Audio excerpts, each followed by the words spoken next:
Hello बच्चों, क्या हाल चाल और कैसी चल रही है पढ़ाई लिखाई? सब बढ़िया? तो भैया 5 लेक्चर्स 5 चैप्टर्स होने वाले। तो अब धीरे धीरे टेंशन बढ़ा रहा हूँ ना मैं। लास्ट टाइम में कमेंट देखा मैंने कहा यार, बोला सर डरा रहे हो कि बता रहे हो? भाई डरा नहीं रहा हूँ, बस समझा रहा हूँ, ठीक है। एक बड़े भाई के नाते जो मेरा काम हो सकता है, एक टीचर के नाते जो मेरा फर्ज हो सकता है, वो मैं बस समझा रहा हूँ कि भैया ये चीज़ें करनी है, आपको इस तरह से चीज़ों को देखना है, आपको इस तरह से चीज़ों को अटेम्प्ट करना है। क्वेश्चंस ऐसे ट्राई कीजिए, जितने हो सकते हैं अटेम्प्ट कीजिए। लास्ट क्लास में हमने थर्मोडायनेमिक्स स्टार्ट किया था और बहुत सारी चीज़ें देख भी ली थी। हमने देखा था सिस्टम क्या होता है, सराउंडिंग क्या होता है। हमने देखा सिस्टम क्या होता है, सराउंडिंग क्या होता है। सिस्टम और सराउंडिंग को मिला देते हैं तो सर इसको हम बोल देते हैं यूनिवर्स बोल देते हैं। और सर सिस्टम और सराउंडिंग के बीच में जो बाउंड्री होती है वो भी देखी थी कि सर बाउंड्री कितने टाइप की होती है। 2 टाइप की, heat conducting, heat insulating. Heat conducting वाले को बोलते हैं डायाथर्मिक, हीट इंसुलेटिंग वाले को क्या बोल देते हैं सर? एडियाबेटिक। यही सब चीजें पड़ी थी।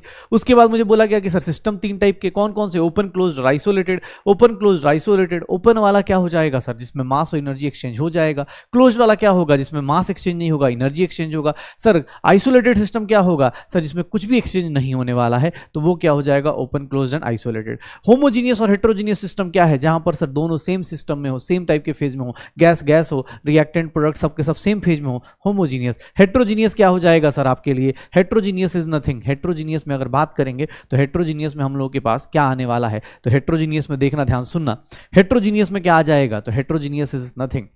अगर मैं बात करूं हेट्रोजीनियस की, तो हेट्रोजीनियस में कुछ नहीं, आपके पास अलग अलग फेज आ जाएंगे, हेट्रोजीनियस सिस्टम हो जाएंगे।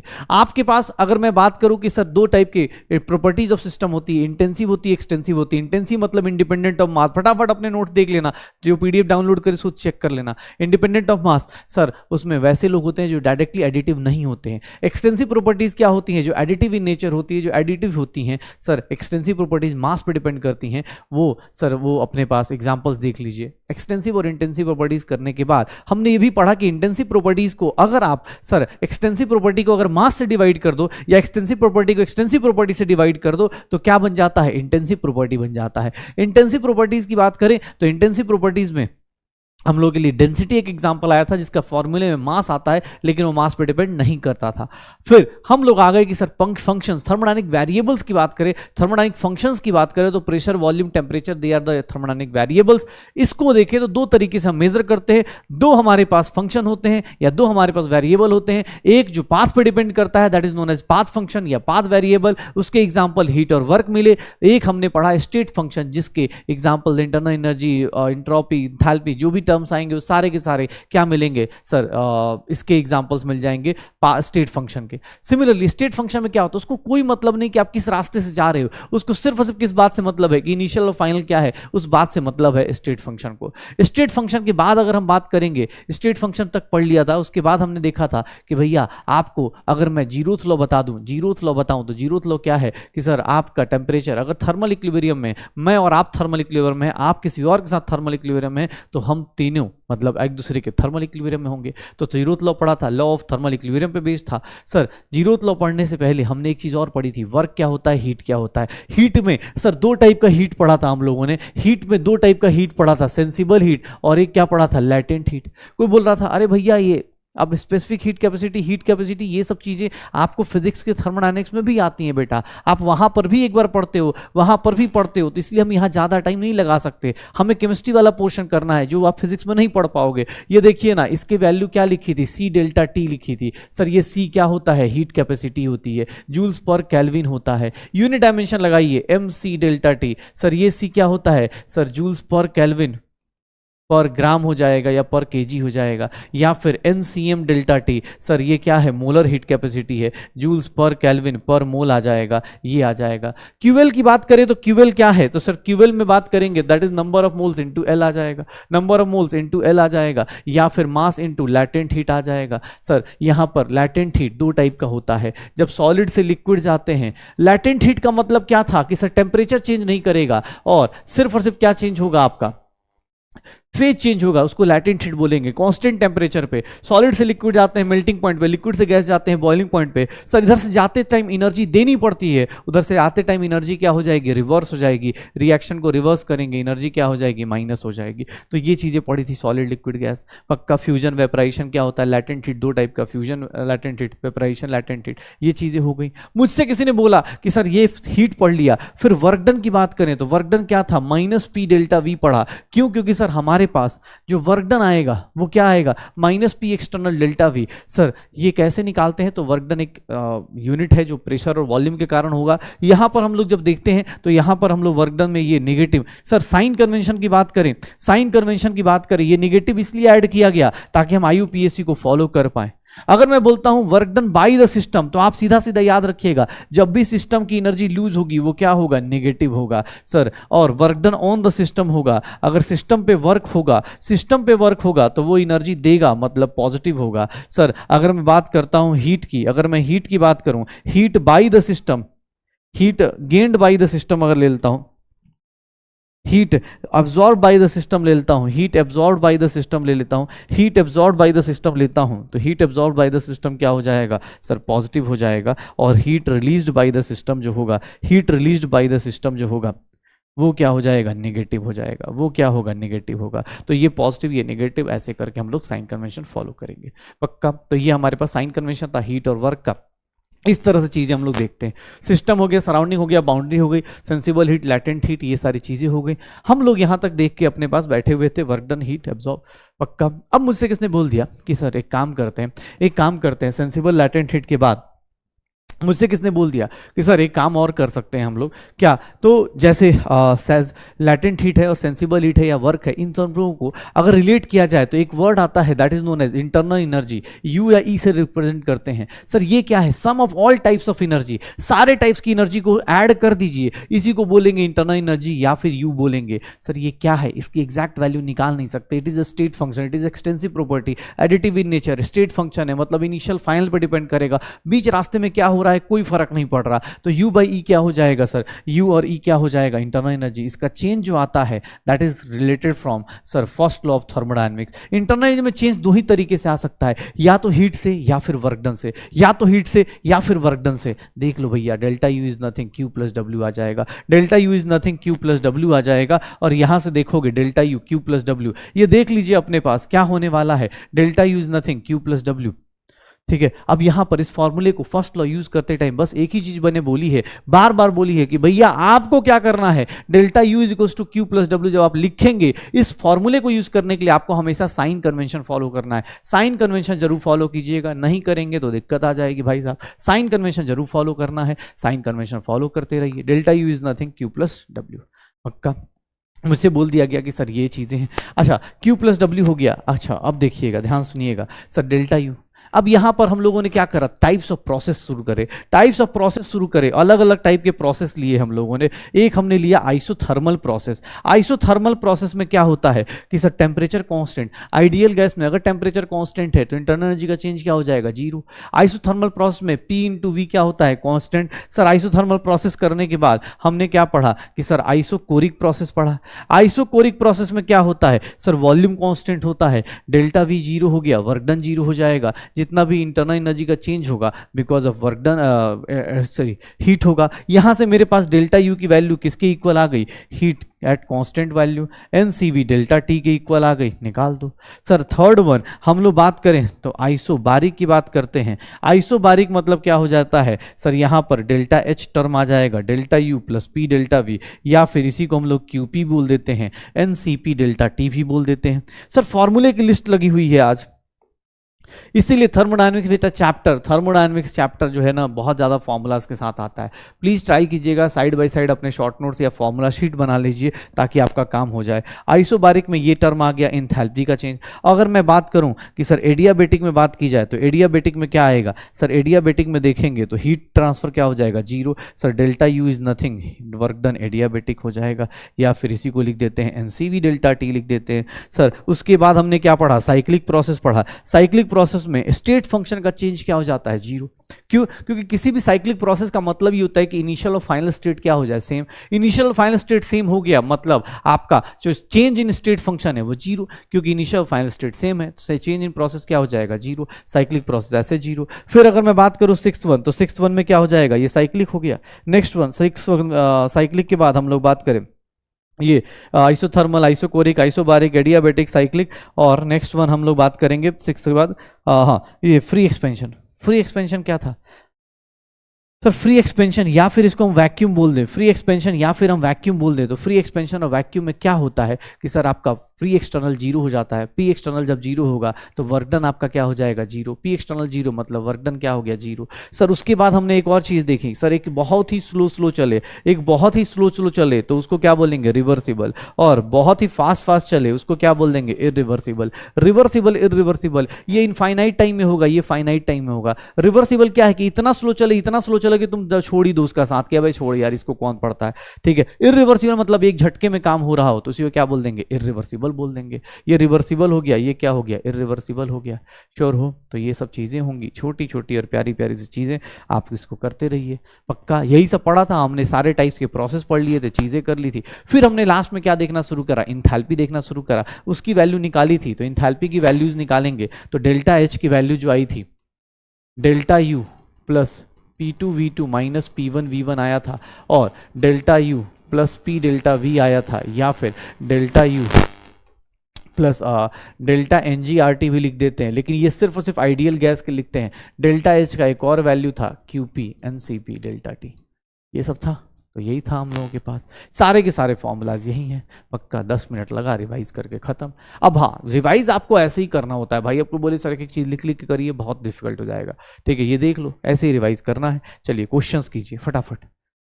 सर थर्मली इंसुलेटेड, ध्यान सुनिएगा, जब भी थर्मोडायनामिक्स का क्वेश्चन कीजिएगा यहां वर्ड्स का ध्यान रखिएगा। थर्मली इंसुलेटेड मतलब हीट ट्रांसफर कितना हो गया, जीरो। हीट खोजो कहां कहां जीरो है, हीट कहां कहां जीरो है, ये ऑप्शन हटा दो, हीट जीरो हो गया।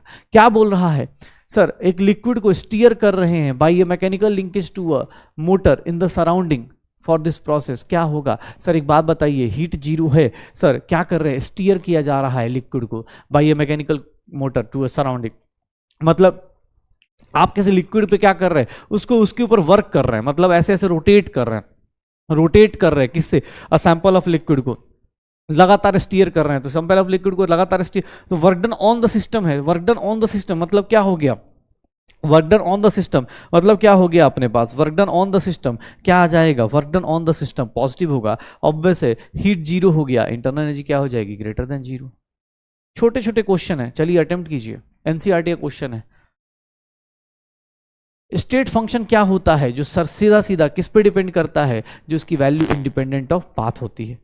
वीडियो पॉज कीजिए, अटेम्प्ट कीजिए। एडियाबेटिक कंडीशन है, करेक्ट कंडीशन क्या होगी, एडियाबेटिक का मतलब क्या हो जाता है, heat is equals to zero हो जाता है। कंबशन ऑफ मीथेन करेंगे, मीथेन गैस का कंबशन ऐसे, अब ये सब चीजें आपको आनी चाहिए। मीथेन गैस का जब कंबशन करते हैं तो आपको क्या करना होता है, CO2 गैस प्लस 2H2O, ये देख लो सर। डेल्टा एनजी निकाल के चेक कर लो, डेल्टा एनजी कितना होगा, डेल्टा एनजी कितना होगा, डेल्टा एनजी याद करो 1 - 3 कितना हो गया, -2। याद है डेल्टा एनजी अगर लेस देन जीरो है तो इसका मतलब डेल्टा एच की value less than delta U हो जाएगी। कल ही लिखवाया था delta H less than delta U, तो ये क्या हो गया, ये C is the correct answer, C is the correct answer. Which has maximum internal energy at 290 kelvin. Internal energy की मैक्सिमम वैल्यू कैसे निकालेंगे सर, देखिएगा इंटरनल एनर्जी की मैक्सिमम वैल्यू क्या होती थी, NCV डेल्टा टी होती थी, यही होगा maximum value. Sir delta T temperature constant है, नंबर ऑफ मोल्स भी ले लेंगे। सीवी की वैल्यू देखिएगा, सीवी की value sir, neon mono atomic gas है, नियॉन गैस मोनो एटॉमिक है, इसके सीवी की वैल्यू क्या लिखी गई थी, 3/2R। सर नाइट्रोजन गैस का सीवी की वैल्यू क्या लिखी गई थी, 5/2R। सर ओजोन गैस का O3 है तो इसके केस में नॉन लीनियर है, तो इसके केस में सीवी की वैल्यू क्या थी, 3R थी। सर सबसे ज्यादा मैक्सिमम इंटरनल एनर्जी किसकी हो जाएगी, मैक्सिमम इंटरनल एनर्जी किसकी हो जाएगी सर, सीवी की वैल्यू जिसकी बड़ी होगी, सबसे बड़ी सीवी की वैल्यू किसकी है, ओजोन गैस की है, निकाल दो, ओजोन गैस की है, निकाल दो। 2 moles of helium gas undergoes a reversible cyclic process reversible cyclic process में जा रहे हैं, वर्क डन निकालना है। वर्क डन कैसे निकालते हैं? सी टू डी का वर्क डन निकालना है, सी टू डी का वर्क डन निकालना है, सी टू डी का वर्क डन निकालना है। अरे यार ये अभी नहीं देना था, चलो सी टू डी का वर्क डन निकालना है। ये इसलिए भी नहीं देना था क्योंकि आइसोथर्मल कंडीशन बस अभी डिस्कस करने वाला हूँ। सी टू डी का वर्क डन निकालना है। बहुत सारे लोग इसका जीरो ऑप्शन टिक करते हैं, नहीं ये जीरो नहीं टिक करना है। क्यों? क्योंकि उसके पीछे का रीजन है, सर आप जो कर्व बना रहे थे कल तक, जो ग्राफ बताया गया था वो पीवी कर्व बताया गया था, लेकिन आज प्रेशर और टेम्परेचर का कर्व है। ये देख लीजिए, ये प्रेशर है, इधर क्या है? टेम्परेचर है। प्रेशर और टेम्परेचर का कर्व है, तो प्रेशर और टेम्परेचर के कर्व में सर यहाँ पर ये चीज मन नहीं बोल सकते कि वर्टिकल लाइन, ये वर्टिकल लाइन नहीं है सर, इसमें वॉल्यूम कांस्टेंट नहीं हो रहा कि कोई जीरो बोल दे, जीरो नहीं होगा। इसकी वैल्यू कैसे आएगी अभी थोड़ी देर बाद निकाल देंगे, इसकी वैल्यू कैसे आएगी थोड़ी देर बाद निकाल दी जाएगी।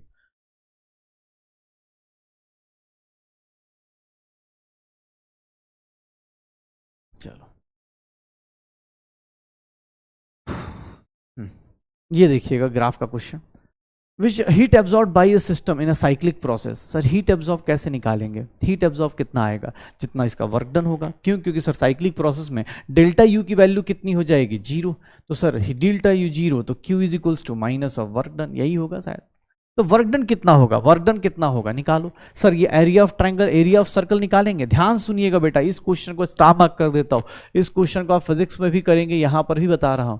स्टार मार्क इसलिए क्योंकि देखना यहां पर तुम्हें लगेगा कि सर इधर का रेडियस और इधर का रेडियस बराबर है। सर ये सर्कल नहीं है। क्यों?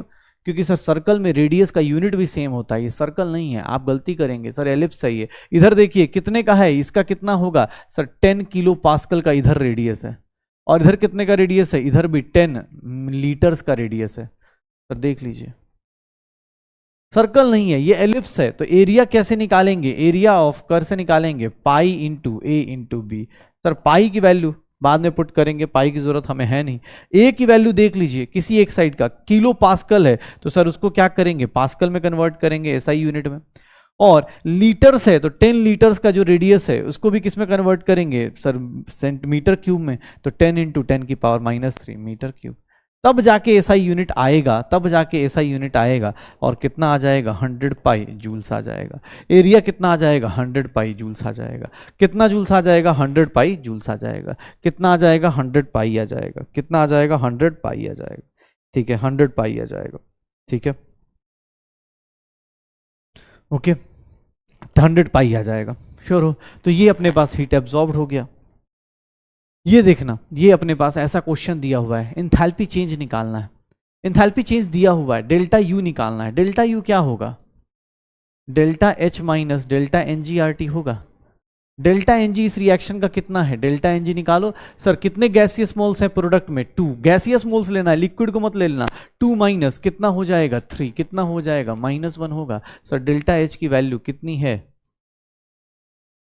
माइनस माइनस प्लस हो गया। आर की वैल्यू सर 8.314 जूल्स में नहीं पुट करना है, 1000 में मल्टीवाइडेड करूंगा। क्यों? क्योंकि वो किलो जूल्स में है, तो इसको भी किलो जूल्स में लेना पड़ेगा। और टेम्परेचर कितना है? 300। सर ये देख लो कितना आ गया।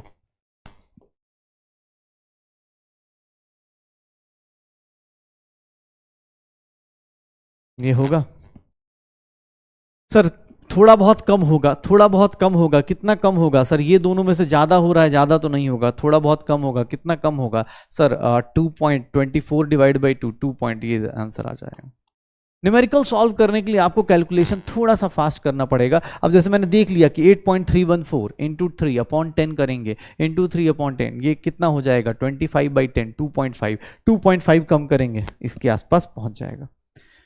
ये देखिएगा इंटरनल एनर्जी का चेंज दिया हुआ है लीटर एटीएम में, डेल्टा एच का पूछा जा रहा है। यहां पर इस क्वेश्चन को भी बार बार बोल रहा हूं बेटा, ध्यान सुन लेना, क्योंकि यहां पर प्रेशर वॉल्यूम दोनों चेंज हो रहे हैं। तो डेल्टा एच की वैल्यू जो होगी सर आप कौन से इक्वेशन से निकालेंगे? P2V2 माइनस P1V1, इस तरीके से निकालेंगे। ऐसा क्यों? क्योंकि देख लो इस कंडीशन में, इस कंडीशन में क्या हो रहा है? प्रेशर और वॉल्यूम दोनों ही चेंज हो रहा है। तो डेल्टा एच की वैल्यू क्या होगी? Delta U plus P2V2। Delta U की वैल्यू कितनी है? 30 लीटर एटीएम। P2V2 की वैल्यू कितनी है? Sir P2V2 is 4 into 5 minus sir 2 into 3, क्या हो जाएगा?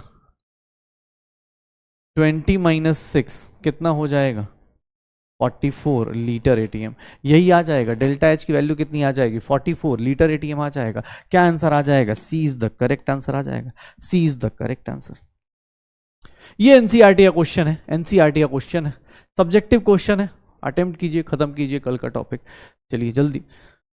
रिएक्शन ऑफ साइनामाइड, अब देख लो भाई, रिवीजन भी करा रहा हूँ, क्वेश्चंस भी बहुत सारे करा रहा हूँ भाई। तो जो लोग भी तड़पते हैं कि सर क्वेश्चन ज़्यादा हो, सॉरी टाइम ज़्यादा हो जाता है, भाई इसके पीछे रीजन है। ये क्वेश्चंस नहीं कराऊंगा तुम ही बोलोगे कि सर आपने क्वेश्चन कम कराए। ये देख लो सर, 2 माइनस कितना हो गया, कितने मोल्स हो गए इधर? 1 + 3/2, यही होगा शायद। 2 माइनस 5/2 कितना हो गया? -1/2। Sir delta H is nothing, delta U plus delta एनजीआरटी। क्या हो गया सर? ये -742.7 किलो जूल्स। डेल्टा एनजी की वैल्यू देखोगे तो ये कितना हो गया? -1/2। आर की वैल्यू 8.314 किलो जूल्स में पुट करनी है, 1000 इंटू टेम्परेचर 298, यही लेंगे। कर दो, जो भी आएगा जितना भी आएगा। ऑब्वियस एनसीईआरटी क्वेश्चन है, वो सब्जेक्टिव क्वेश्चन है, उसको हमें करने की जरूरत नहीं पड़नी चाहिए। पक्का? बस यही है अपने पास। लास्ट क्लास में जो किया था भैया 20-22 मिनट में आपके सामने है। अब आज की क्लास चालू करते हैं, ठीक है? आज की क्लास चालू करते हैं। हाँ, 1-2 बच्चे कमेंट पढ़ा था मैंने, बोलता है सर बहुत फास्ट जाता है, ये हो जाता है।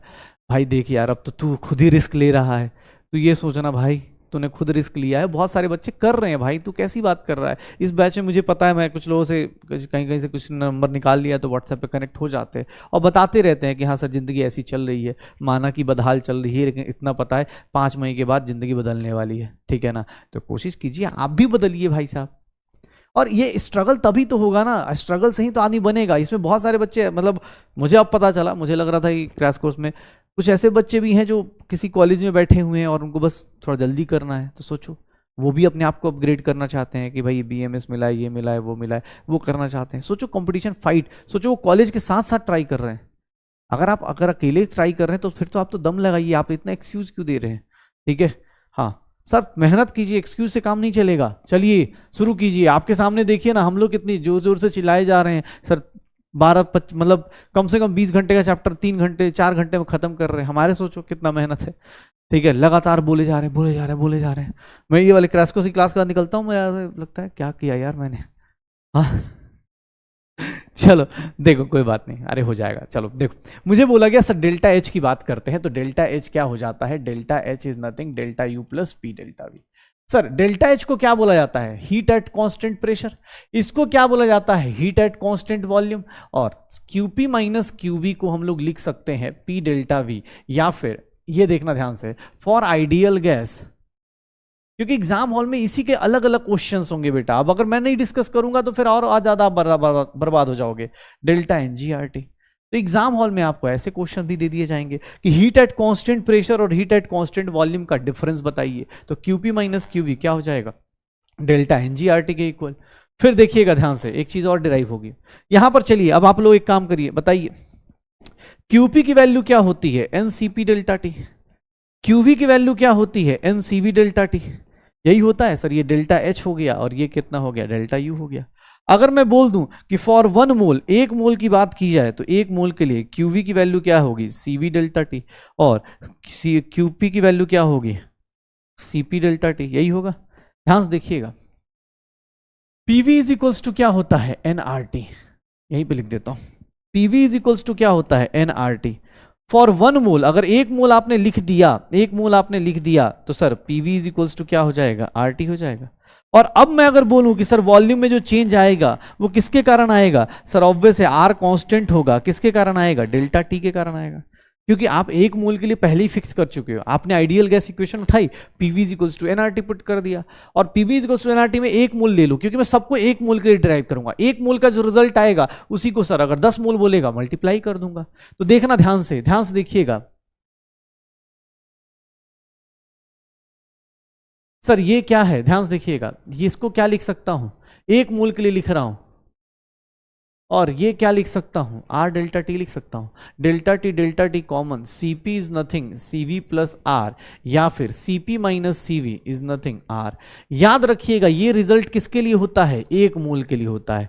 अगर कोई एन मोल्स के लिए बोल दे, ध्यान सुनना, फॉर एन मोल्स कोई बोल दे, एन मोल्स कोई बोल दे, तो सीपी माइनस सीवी का जो रिजल्ट होगा आर एन आर हो जाएगा। कितना हो जाएगा, एन टाइम्स आर आ जाएगा। सर सीधा सीधा इक्वेशन एग्जाम में पूछा जाता है, भरोसा ना हो ना किसी को थर्मोडायनेमिक्स पे, बेटा मैं बता रहा हूं, क्लास के बाद जाके आप प्रीवियस ईयर देखिएगा, आपको पता चल जाएगा, सीधा सीधा ये क्वेश्चन पूछा गया है। एक मोल का सीपी माइनस सीवी की वैल्यू बताओ, आर आ जाएगा। सीपी क्या है sir, heat capacity at constant pressure. CV क्या है, heat capacity at constant volume. CP minus CV की वैल्यू क्या आ गई, आर आ गई। एक बात बताओ, गामा क्या पढ़ा था कल, सीपी बाई सीवी पढ़ा था, गामा क्या पढ़ा था, सीपी बाई सीवी पढ़ा था, याद है सर। यहां पर हम देखना सर, सीपी को क्या लिख सकते हैं, गामा टाइम सीवी लिख सकते हैं। अब देखना यहीं पे गेम खेलता हूं इसके साथ। अब कोई बोले और इस और कितना फॉर्मूला ड्राइव कर दिया, ये देखिएगा, gamma time CV minus CV is equals to R. Sir ये क्या लिख देंगे, सीवी को कॉमन ले लो तो CV is nothing R times gamma minus one. अरे सर ये कब आ गया, अरे भाई तुम्हारे सामने है सी, ये गामा माइनस वन कॉमन ले लो, नीचे से डिवाइड कर दो, what will be CP, CP क्या हो जाएगा, gamma times R upon gamma minus one. ये कहां से आया, तो सर यहां से आ गया, गामा टाइम सीवी हो गया। गामा की वैल्यू याद है कि गया, अरे गामा की वैल्यू कल लास्ट क्लास में लिखवाई भी थी भैया। गामा की वैल्यू अगर मोनो एटॉमिक गैस है तो सर सीपी की सीवी की वैल्यू 3/2r, सीपी की वैल्यू 5/2r, और गामा की वैल्यू सर 5/3, गामा की वैल्यू 5/3। सर डाई एटॉमिक है तो डाई एटॉमिक में क्या होगा 5/2r, सर ये क्या है 7/2r, सर ये क्या हो जाएगा 7/5। सर ट्राई एटॉमिक में बात करें और लीनियर में बात करें तो ये कितना होगा, सेम 5/2r 7/2r, सर ये क्या हो जाएगा 7/5 हो जाएगा। ट्राई एटॉमिक नॉन लीनियर की बात करें तो सर ये क्या हो जाएगा 3r, और ये क्या हो जाएगा 3r के बाद ये 4r, क्या हो जाएगा 4/3r हो जाएगा। निकाल दो पक्का। तो मोनो डाई और ट्राई एटॉमिक लीनियर ऐसे निकालते रहिए, ऐसे निकालते रहिए, श्योर है पक्का। तो ये छोटी छोटी चीजें बताओ और आंसर निकालो, छोटी छोटी चीजें करो आंसर निकालो, पक्का हो जाएगा सर, श्योर है, डन। चलिए ये अपने पास हमने सीपी और सीवी का रिलेशन निकाल दिया। अब यहीं से हम लोगों के पास क्या होता है कि जैसे मैं तुमसे एक बात पूछूं, ध्यान सुनना, अगर मैं वर्क डन निकालूं, किसके किसके केस में, वर्क डन, दो केसेस हमें याद रखने। वर्क डन किसके केस में निकालना चाहता हूं, आइसोथर्मल रिवर्सिबल प्रोसेस का, ध्यान सुनना, आइसोथर्मल रिवर्सिबल प्रोसेस का अगर मैं वर्क डन निकालना चाहूं तो इसका फॉर्मूला, बाकी लोगों का वर्क डन का फॉर्मूला क्या होता है सर, वर्क डन का फॉर्मूला होता है minus P external sir delta V, या फिर माइनस पी एक्सटर्नल सर क्या हो जाएगा V final minus V initial होगा, minus P external V final minus V initial हो जाएगा। आइसोथर्मल रिवर्सिबल प्रोसेस की बात करता हूं, आइसोथर्मल रिवर्सिबल प्रोसेस में बात करूं सर, रिवर्सिबल का मतलब क्या हो गया कि sir external pressure is equals to internal pressure. क्यों, क्योंकि आपको ही पता है रिवर्सिबल का मतलब यही था कि आपका ड्राइविंग फोर्स और अपोजिंग फोर्स ऑलमोस्ट इक्वल होगा। रिवर्सिबल बहुत स्लोली चलता है, इनफाइनाइट टाइम में चलता है, तो इसका मतलब एक्सटर्नल और इंटरनल प्रेशर क्या होगा, जीरो, सर इक्वल होगा। आइसोथर्मल का मतलब क्या हो गया, delta U zero, sir delta U zero मतलब Q is equals to W, या W is equals to minus Q. Sir एक बात बताइएगा, वर्क डन निकालने गए तो D W is nothing minus P external, delta भी लिख सकते हैं sir, work done minus P external, P external को पी इंटरनल लिख सकता हूं, और पी इंटरनल आपको ही पता है, पी इंटरनल को क्या लिखा जा सकता है, N R T by V L N V. चलिए सर अब इंटीग्रेशन कर देते हैं, डी डब्ल्यू का integration and minus N R T D V by V का इंटीग्रेशन, V1 से लेकर V2 तक। Sir work done isothermal reversible का जो फॉर्मूला निकल के आएगा minus N R T L N V2 by V1 निकल के आ जाएगा। इसका इंटीग्रेशन करेंगे एल एन आएगा, L N V2 by V1 निकल के आ जाएगा। या फिर हम बात करें माइनस एन आर टी, अगर एल एन वॉल्यूम का, आइसोथर्मल केस में एक चीज और पड़ी थी कि P1 V1 is equals to P2 V2, या हम बोल सकते हैं P1 by P2 is nothing V2 by V1 होता है आइसोथर्मल केस में। क्योंकि टेम्परेचर कांस्टेंट है तो मैं यहां ये भी लिख सकता हूं सर 1 क्या है इनिशियल, 2 क्या है फाइनल, देख लो अपने पास। वर्क डन आइसोथर्मल रिवर्सिबल ऐसे निकाला जाता है। ये आपको डेरिवेशन नहीं करना है, आपको अपने फॉर्मूला चार्ट में ये ध्यान रखना है कि भैया अगर मैंने बोला वर्क डन आइसोथर्मल रिवर्सिबल तो आप याद रखेंगे, आप इसको याद रखिएगा सर ये क्या हो जाएगा, अगर लॉग लेते हैं तो लॉग फाइनल माइनस इनिशियल, या फिर इसी के ऊपर log P1 upon P2, log P1 upon P2 work done isothermal reversible, ऐसे कर लेंगे हो जाएगा सर। तो आइसोथर्मल रिवर्सिबल ऐसे चलता है। मुझसे किसने बोल दिया कि सर ये वर्क डन का फॉर्मूला हो गया, आइसोथर्मल रिवर्सिबल का फॉर्मूला हो गया -2.303 nRT लॉग, ऐसे निकाल दो। अच्छा किसने बोल दिया कि सर एक काम करते हैं, एक काम करते हैं, ये देखिएगा आइसोथर्मल रिवर्सिबल प्रोसेस में मुझसे बोला गया कि sir work done isothermal reversible process है, और इस केस में -2.303 nRT log V2 by V1 ले लॉग P1 बाई P2 आ जाएगा, लॉग P1 बाई P2 आ जाएगा, ऐसे ऐसे चीजें होंगी। ठीक है, आइसोथर्मल रिवर्सिबल प्रोसेस हो गया। अब इसके साथ एक दूसरा कंडीशन भी आता है। दूसरा कंडीशन क्या आता है, ध्यान सुनना, दूसरा प्रोसेस क्या आता है, एडियाबेटिक प्रोसेस। एडियाबेटिक प्रोसेस में क्या होता है, बात सुनना अपने पास, एडियाबेटिक प्रोसेस में क्या होता है, एडियाबेटिक प्रोसेस में क्या होता है सुनिएगा सर। एडियाबेटिक प्रोसेस में Q is equals to 0, sir delta U is nothing work done adiabatic, और डेल्टा U की वैल्यू क्या होती है NCV डेल्टा T। CV की वैल्यू जस्ट अभी निकाली है NR अपॉन गामा -1, T को क्या लिख सकता हूं T2 माइनस T1, पक्का। सर ये देखिएगा डेल्टा वर्क डन एडियाबेटिक का फॉर्मूला जो होगा वो क्या लिखा जा सकता है NR T2 minus NR T1 upon gamma -1।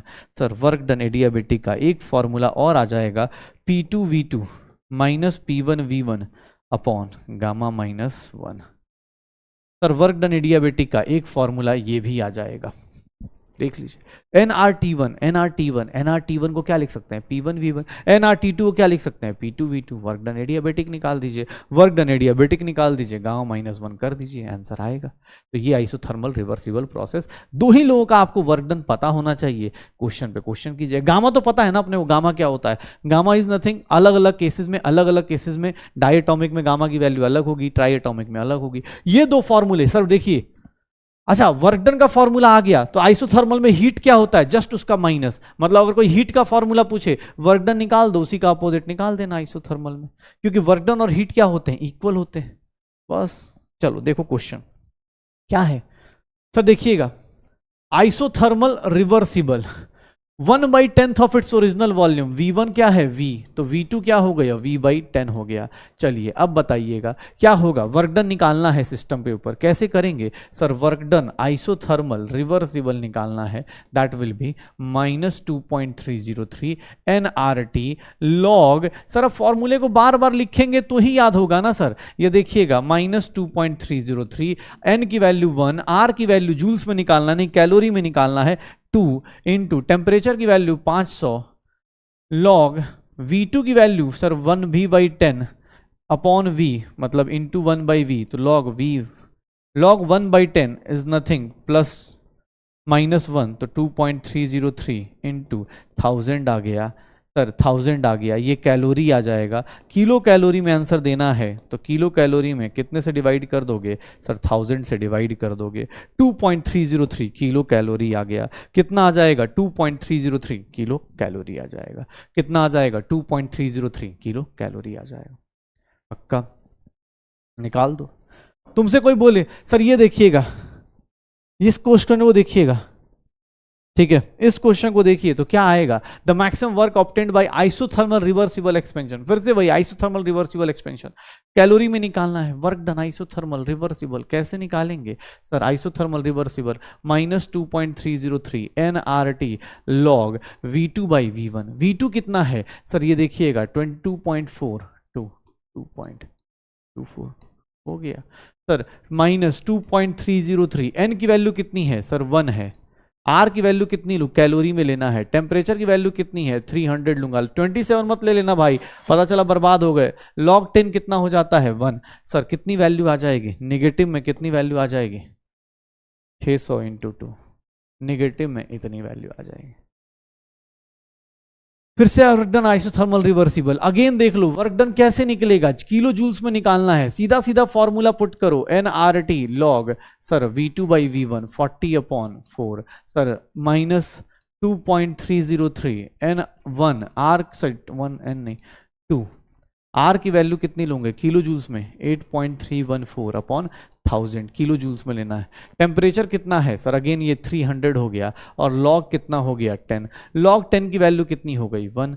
Sir ये आंसर कितना आ जाएगा, सर ये आंसर आ जाएगा -2.303 इंटू, या ऐसे कर देता हूँ सर, ये 00 से 00 गया, ये कितना आ जाएगा 4.606 इंटू 8.314 इंटू 3 अपॉन कितना आ जाएगा 10 आ जाएगा, इंटू क्या आ जाएगा 8 4 32, 32 इंटू 3 96, 100 के आसपास, 100/10, 100/10 देख लो अप्रॉक्सीमेटली आंसर 100/10 कितना आ जाएगा सर 100/10, 10 के आसपास का आंसर टिक मारूंगा, 10 के आसपास का आंसर टिक मार दूंगा, आंसर आ जाएगा। श्योर हो, पक्का, चलो भाई ये निकल जाएगा। देख लो अब हम लोगों के पास सारा का सारा चीजें अब कर चुके हैं, तो अब देखना यहाँ से क्या क्या चीजें आने वाली हैं, अब क्या क्या चीजें आने वाली हैं, तो ये देखो अब हम लोग कहाँ बढ़ने वाले हैं, तो इसके केस में देखेंगे क्योंकि अब इंथैल्पी और इसकी चीजें बात करेंगे।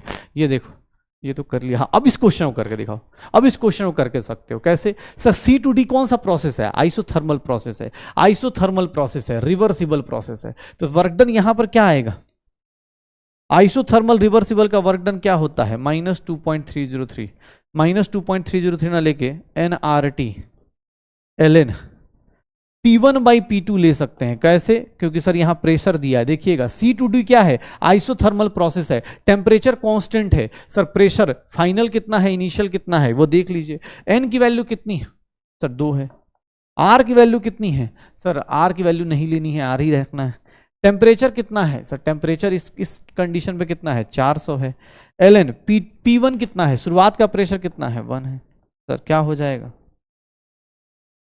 -800R ln 2 आ जाएगा, -800R ln 2 आ जाएगा, -800R ln 2 आ जाएगा, तो ये आ जाएगा -800R ln 2 आ जाएगा। तो ये देख लो एडियाबेटिक का केस देखो, एडियाबेटिक में क्या करोगे, एडियाबेटिक रिवर्सिबल कंडीशन है, क्या होगा वर्क डन, अभी जस्ट फॉर्मूला पढ़ा, NCV डेल्टा टी लगा सकते हैं, NCV डेल्टा टी लगा सकते हैं, NCV delta T work done adiabatic क्या होता है, NCV delta T sir N की वैल्यू कितनी है 2 मोल, CV की वैल्यू कितनी दी है 12.5 जूल्स, और डेल्टा टी की वैल्यू करोगे तो सर 200 -300 हो गया, तो ये निगेटिव आंसर आएगा वर्क डन एडियाबेटिक का, ये कितना हो गया -25 × 100, ये जूल्स में आएगा, इसको किलो जूल्स में कन्वर्ट करना है तो -2.5 किलो जूल्स, कितना आ जाएगा -2.5 किलो जूल्स आ जाएगा, -2.5 किलो जूल्स निकाल दो।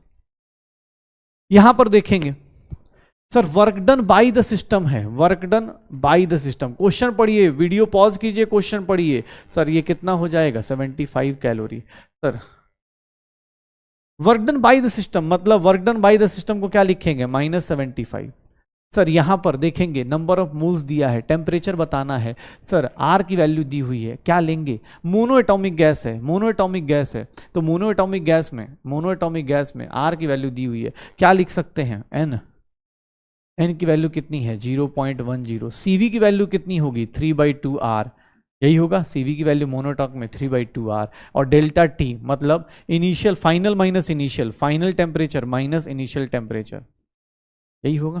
केल्विन में लेना है, टेम्परेचर हमेशा जिंदगी में कसम खा लो केल्विन में लेना है भैया, उससे पहले नहीं लेना है, तो ये देख लीजिए सर, ये R की वैल्यू कैलोरी में पुट करेंगे तो R की वैल्यू कैलोरी में कट हो गई, ये देख लीजिए sir -75 is nothing 0.3 into T - 500, sir ये इधर आ गया, या इसको ऐसे कर देता हूं 10, तो ये माइनस कितना आ जाएगा 250 इज T - 500, तो T की वैल्यू कितनी आ जाएगी ये +500, फाइनल टेम्परेचर कितना आ जाएगा 250 केल्विन आ जाएगा, फाइनल टेम्परेचर कितना आएगा 250 केल्विन आ जाएगा, तो सिस्टम का फाइनल टेम्परेचर कितना आ जाएगा 250 केल्विन आ जाएगा, निकालते रहो। इस साल का क्वेश्चन, 2022 का क्वेश्चन, 2023 का question, which are the following represent maximum work done. कौन सा मैक्सिमम वर्क डन होगा? सर कुछ नहीं, ग्राफ को देखिए, मैक्सिमम वर्क डन कहां से आएगा? सर पीवी का कर्व का एरिया देख लीजिए, किसमें सबसे ज्यादा कर्व एरिया दिख रहा है? सबसे ज्यादा एरिया किसमें दिख रहा है? सर सी में दिख रहा है, पीवी एरिया सबसे ज्यादा दिख रहा है, यही मैक्सिमम वर्क डन होगा। तो वर्क डन निकालते रहिए। ये देख लीजिए सबसे, ये इस साल का क्वेश्चन, मतलब क्या बोला जा रहा है? एक मोल के लिए सीपी माइनस सीवी किसके इक्वल होता है? आर के इक्वल होता है। सीपी माइनस सीवी किसके इक्वल होता है? आर के इक्वल होता है। कर लो भाई, तुम्हारी मर्जी, अब तुम जितना लिखोगे उतना करते चले जाओ। फर्स्ट लॉ की लिमिटेशन क्या है? सर फर्स्ट लॉ अपना फिनिश हो रहा है, फर्स्ट लॉ अपना फिनिश हो रहा है। फर्स्ट लॉ की लिमिटेशन क्या आएगी? सर फर्स्ट लॉ की लिमिटेशन ये है कि ये ना सिर्फ और सिर्फ क्या बताता है, अगर मैं लिमिटेशन ऑफ फर्स्ट लॉ की बात करूं कि भाई ये लिमिटेशन क्या आ जाएगी, अगर इसके केस में बात की जाए कि फर्स्ट लॉ क्यों फेल हुआ, तो उसके फेल होने का मेजर रीजन था कि भैया ये सिर्फ और सिर्फ क्या बताता है, ये सिर्फ और सिर्फ क्या बताता है? डायरेक्शन बताता है। ये सिर्फ और सिर्फ क्या बताता है? सर ये ना डायरेक्शन बताता है, एग्जैक्ट लॉ नहीं बता पाएगा। मतलब सर इसका क्या होगा? It does not tell about feasibility of process. ये बता देगा हाँ भाई एनर्जी कितना, फिजिबिलिटी, या फिर हम बोल सकते हैं स्पॉन्टेनियस नेचर ऑफ प्रोसेस। ये कुछ भी नहीं बता रहा, स्पॉन्टेनियस है नहीं है, ये कुछ भी नहीं बता रहा। ये सिर्फ और सिर्फ किस पे बेस्ड है? It is based on conservation of energy.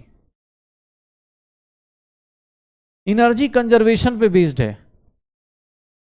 No idea, ये किसी के बारे में नहीं बताएगा। No idea about direction and form of energy, form and loss of energy. कहाँ कहाँ लॉस हो रहा है, किस टाइप का डायरेक्शन है, किस टाइप में एनर्जी कहाँ लॉस होगी, इसके बारे में ये कुछ भी नहीं बता पाया। फर्स्ट लॉ इसीलिए फेल हो गया कि इसके हिसाब से दुनिया में क्या है, एनर्जी कंजर्व है। जैसे फर्स्ट लॉ में मैं क्या बोलूँ, मैं डायरेक्ट बात करूँ, मैं बोलूँ फर्स्ट लॉ के हिसाब से क्या है कि मैं पढ़ा रहा हूँ, तुम पढ़ रहे हो और सिलेक्शन हो जाएगा। लेकिन तुम्हें ही पता है, मैं पढ़ा रहा हूं, तुम कितना पढ़ रहे हो, तुम कितनी मेहनत कर रहे हो, कितना सिलेक्शन होगा तुम्हें पता चलेगा। दोनों में डिफरेंस है ना। आइडियली क्या होता है? फर्स्ट लॉ आइडियल सिचुएशन है कि सर आपने जितना पढ़ाया उतना मुझे समझ में आया, मैंने उतने क्वेश्चंस जो डीपी दिए गए उतनी प्रैक्टिस करी, पीवाईक्यूज किए, सर जाके सिलेक्शन ले लिया। ये आइडियल कंडीशन है। लेकिन यार रियलिटी में ऐसा नहीं होता ना। रियलिटी में क्या होता है? रियलिटी में भैया अलग भागा दौड़ी चलती है। रियलिटी में क्या होता है? सर रियलिटी ना देखोगे, हमारी रियलिटी कुछ और होती है। हमारी रियलिटी क्या होती है? ध्यान सुनना, हमारी रियलिटी, अब देखो, अब हमारी जिंदगी में सर फर्स्ट लॉ फेल हुआ क्यों? क्योंकि अब हमारी जिंदगी में दो टाइप के प्रोसेस आते हैं। दो टाइप के प्रोसेस आते हैं। कौन कौन से? सर एक को बोलते हैं स्पॉन्टेनियस प्रोसेस, या फिर इसी को बोल देते हैं फिजिबल प्रोसेस, जो अपने आप हो जाए, स्पॉन्टेनियस प्रोसेस और feasible process. Non spontaneous process, sir ये क्या है? नॉन स्पॉन्टेनियस प्रोसेस है। ये क्या है? या नॉन फिजिबल प्रोसेस है। ये क्या है? नॉन फिजिबल प्रोसेस है। Sir non spontaneous non feasible process है। ये देख लीजिए sir, spontaneous feasible process, non spontaneous non feasible process. Sir spontaneous process में और नॉन स्पॉन्टेनियस प्रोसेस में क्या फर्क पड़ने वाला है? स्पॉन्टेनियस मतलब जो अपने आप हो, मतलब without any external force, occurs without any external force. जैसे तुम्हारा मोबाइल पे टाइम वेस्ट करना, without any external force, without any external force, without any external force, मतलब किसी एक्सटर्नल फोर्स की जरूरत नहीं है, अपने आप हो रहा है। और यहां पर sir occurs with the help of, जब तक लात जूते खा के नहीं पढ़ाई कर रहे, with the help of external force. एक बात बताओ, तुम्हें ही पता है पढ़ना, सर ये कौन सा प्रोसेस है? Non spontaneous. अगर मैं यहां पर डेली ना आके पढ़ाया जाए या आपको ना बोला जाए, तो आप किताब में भी सब कुछ वही लिखा है। आप कोई भी किताब उठा के देख लो, आप कोई भी किताब उठा के देख लो, मतलब अगर किसी ने कर लिया हो, शायद मुझे एक दो बच्चे ने तो चलो वही है, कुछ बच्चे बात मान लेते हैं। इसने तो मुझे बताया कि सर मैं नोट्स 45 डेज वाली बुक खरीदी, उसी में कर दिया, सारा का सारा उसी पे लिख दिया है, ठीक है, उसी में ऐड कर रहा हूँ कि मुझे बस मतलब ठीक है, थोड़ा चलना है तेजी से। आपको भी यही काम करना है। अब जो कर रहा है वो जल्दी जल्दी कर रहा है, जो नहीं कर रहा वो बैठा हुआ है स्पॉन्टेनियस। अरे सर आपको क्या बोल रहा है कि सर अपने आप का, इसका कब होगा स्पॉन्टेनियस? कब होगा? जब आपका ड्राइविंग फोर्स अच्छा होगा। ये कब होगा? ड्राइविंग फोर्स अच्छा होगा। अब ड्राइविंग फोर्स ज्यादा होगा, इसमें क्या होगा? ड्राइविंग फोर्स जो होगा ना, ड्राइविंग फोर्स जो होगा, अब ड्राइविंग फोर्स क्या होता है वो भी बात करेंगे। ड्राइविंग फोर्स ज्यादा होगा अपोजिंग फोर्स से। यहां पर क्या होगा सर? ड्राइविंग फोर्स जो होगा ना कम होगा। मतलब जैसे तुम्हारे पढ़ाई करने का, जैसे मैं तुमसे बोलूं तुम क्यों पढ़ोगे, तुम क्यों पढ़ना चाहते हो? कोई बच्चा पढ़ना चाहता है, खुद से पढ़ रहा है, क्यों पढ़ रहा है? क्योंकि उसको दो चीजें से मतलब है। याद रखिएगा, स्पॉन्टेनियस अपने आप हो जाएगा, नॉन स्पॉन्टेनियस जैसे तुम्हारा मोबाइल पे टाइम वेस्ट करना, गूगल पे अपने पास इधर उधर भटकना, ये क्या स्पॉन्टेनियस के लिए कोई मतलब फोर्स की जरूरत नहीं। कभी कहीं सुना क्या कि मेरे बगल में सर एक बच्चा था, उसको खेलने नहीं आता था, उसके लिए इसके खेलने के लिए ट्यूशन लगाया गया कि वो खेलना सीखे, मोबाइल चलाना सीखे? नहीं, इसकी जरूरत नहीं पड़ती, क्योंकि वो अपने आप हो जाता है। आप उस पर टाइम कहीं भी कितना ही वेस्ट कर सकते हो, उसके लिए नहीं जरूरत पड़ती। इसके लिए जरूरत पड़ती है, नॉन स्पॉन्टेनियस प्रोसेस के लिए आपको एक्सटर्नल फोर्स की जरूरत होती है, क्योंकि यहां पर आपके पास अपोजिट फोर्सेस बहुत होते हैं। जैसे मैं बोलूंगा पढ़ो, क्वेश्चन करो, सर मोबाइल पे ना एक नोटिफिकेशन आएगा और आपकी जिंदगी बर्बाद। ठीक है, तो वही वाली हालत है सर। नॉन स्पॉन्टेनियस प्रोसेस जो होता है, इसमें एक्सटर्नल फोर्स की जरूरत पड़ती है। स्पॉन्टेनियस जो अपने आप हो, अब ये अपने आप फिजिबल प्रोसेस अपने आप कैसे होता है? तो एक्चुअली देखो, हमारा ड्राइविंग फोर्स जो होता है ना, वो दो तरीके के होते हैं। जैसे तुम सब लोग एक बात बताओ, इतनी मेहनत क्यों कर रहे हो?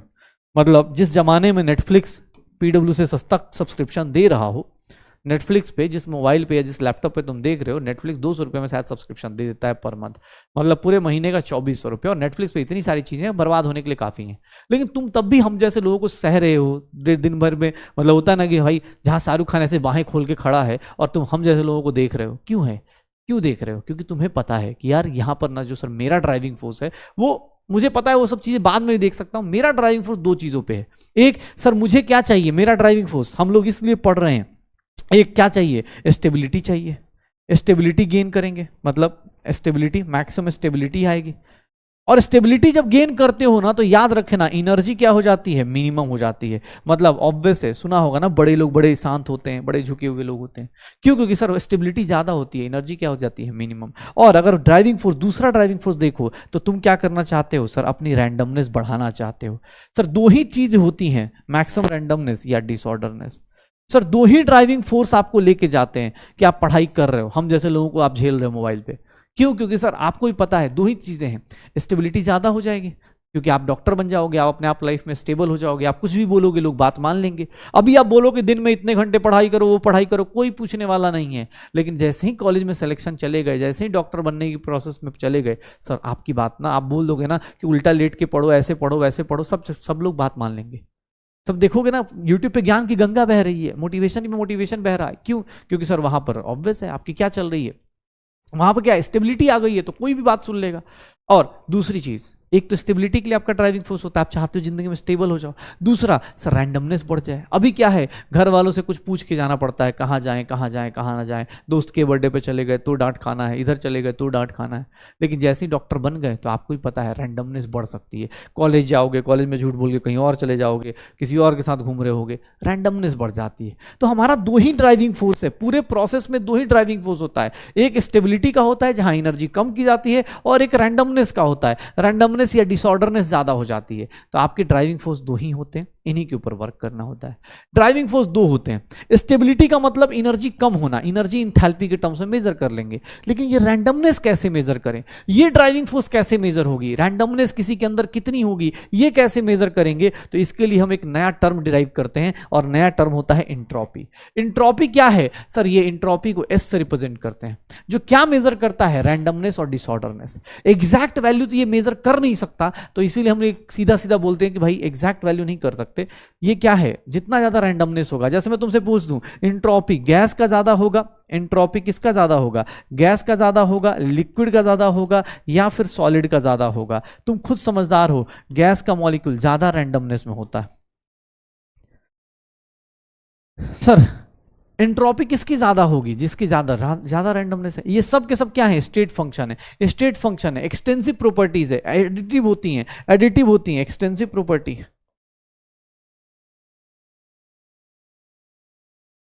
Sir extensive property, state function का मतलब क्या हुआ?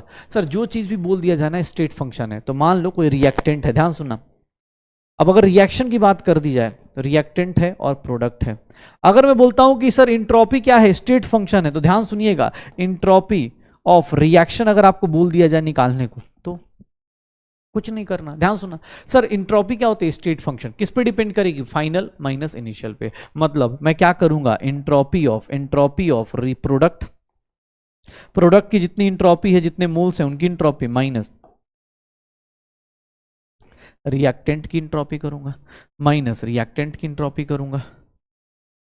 देख लो, तो किसी भी रिएक्शन के अंदर अगर आप एंट्रोपी देखना चाहते हैं तो प्रोडक्ट माइनस क्या कीजिए, रिएक्टेंट कीजिए, प्रोडक्ट माइनस क्या कीजिए, रिएक्टेंट कर दीजिए। रिएक्टेंट से प्रोडक्ट जा रहे हैं, S reaction, delta S reaction, product minus reactant होगा, ये अपने पास चीजें होंगी।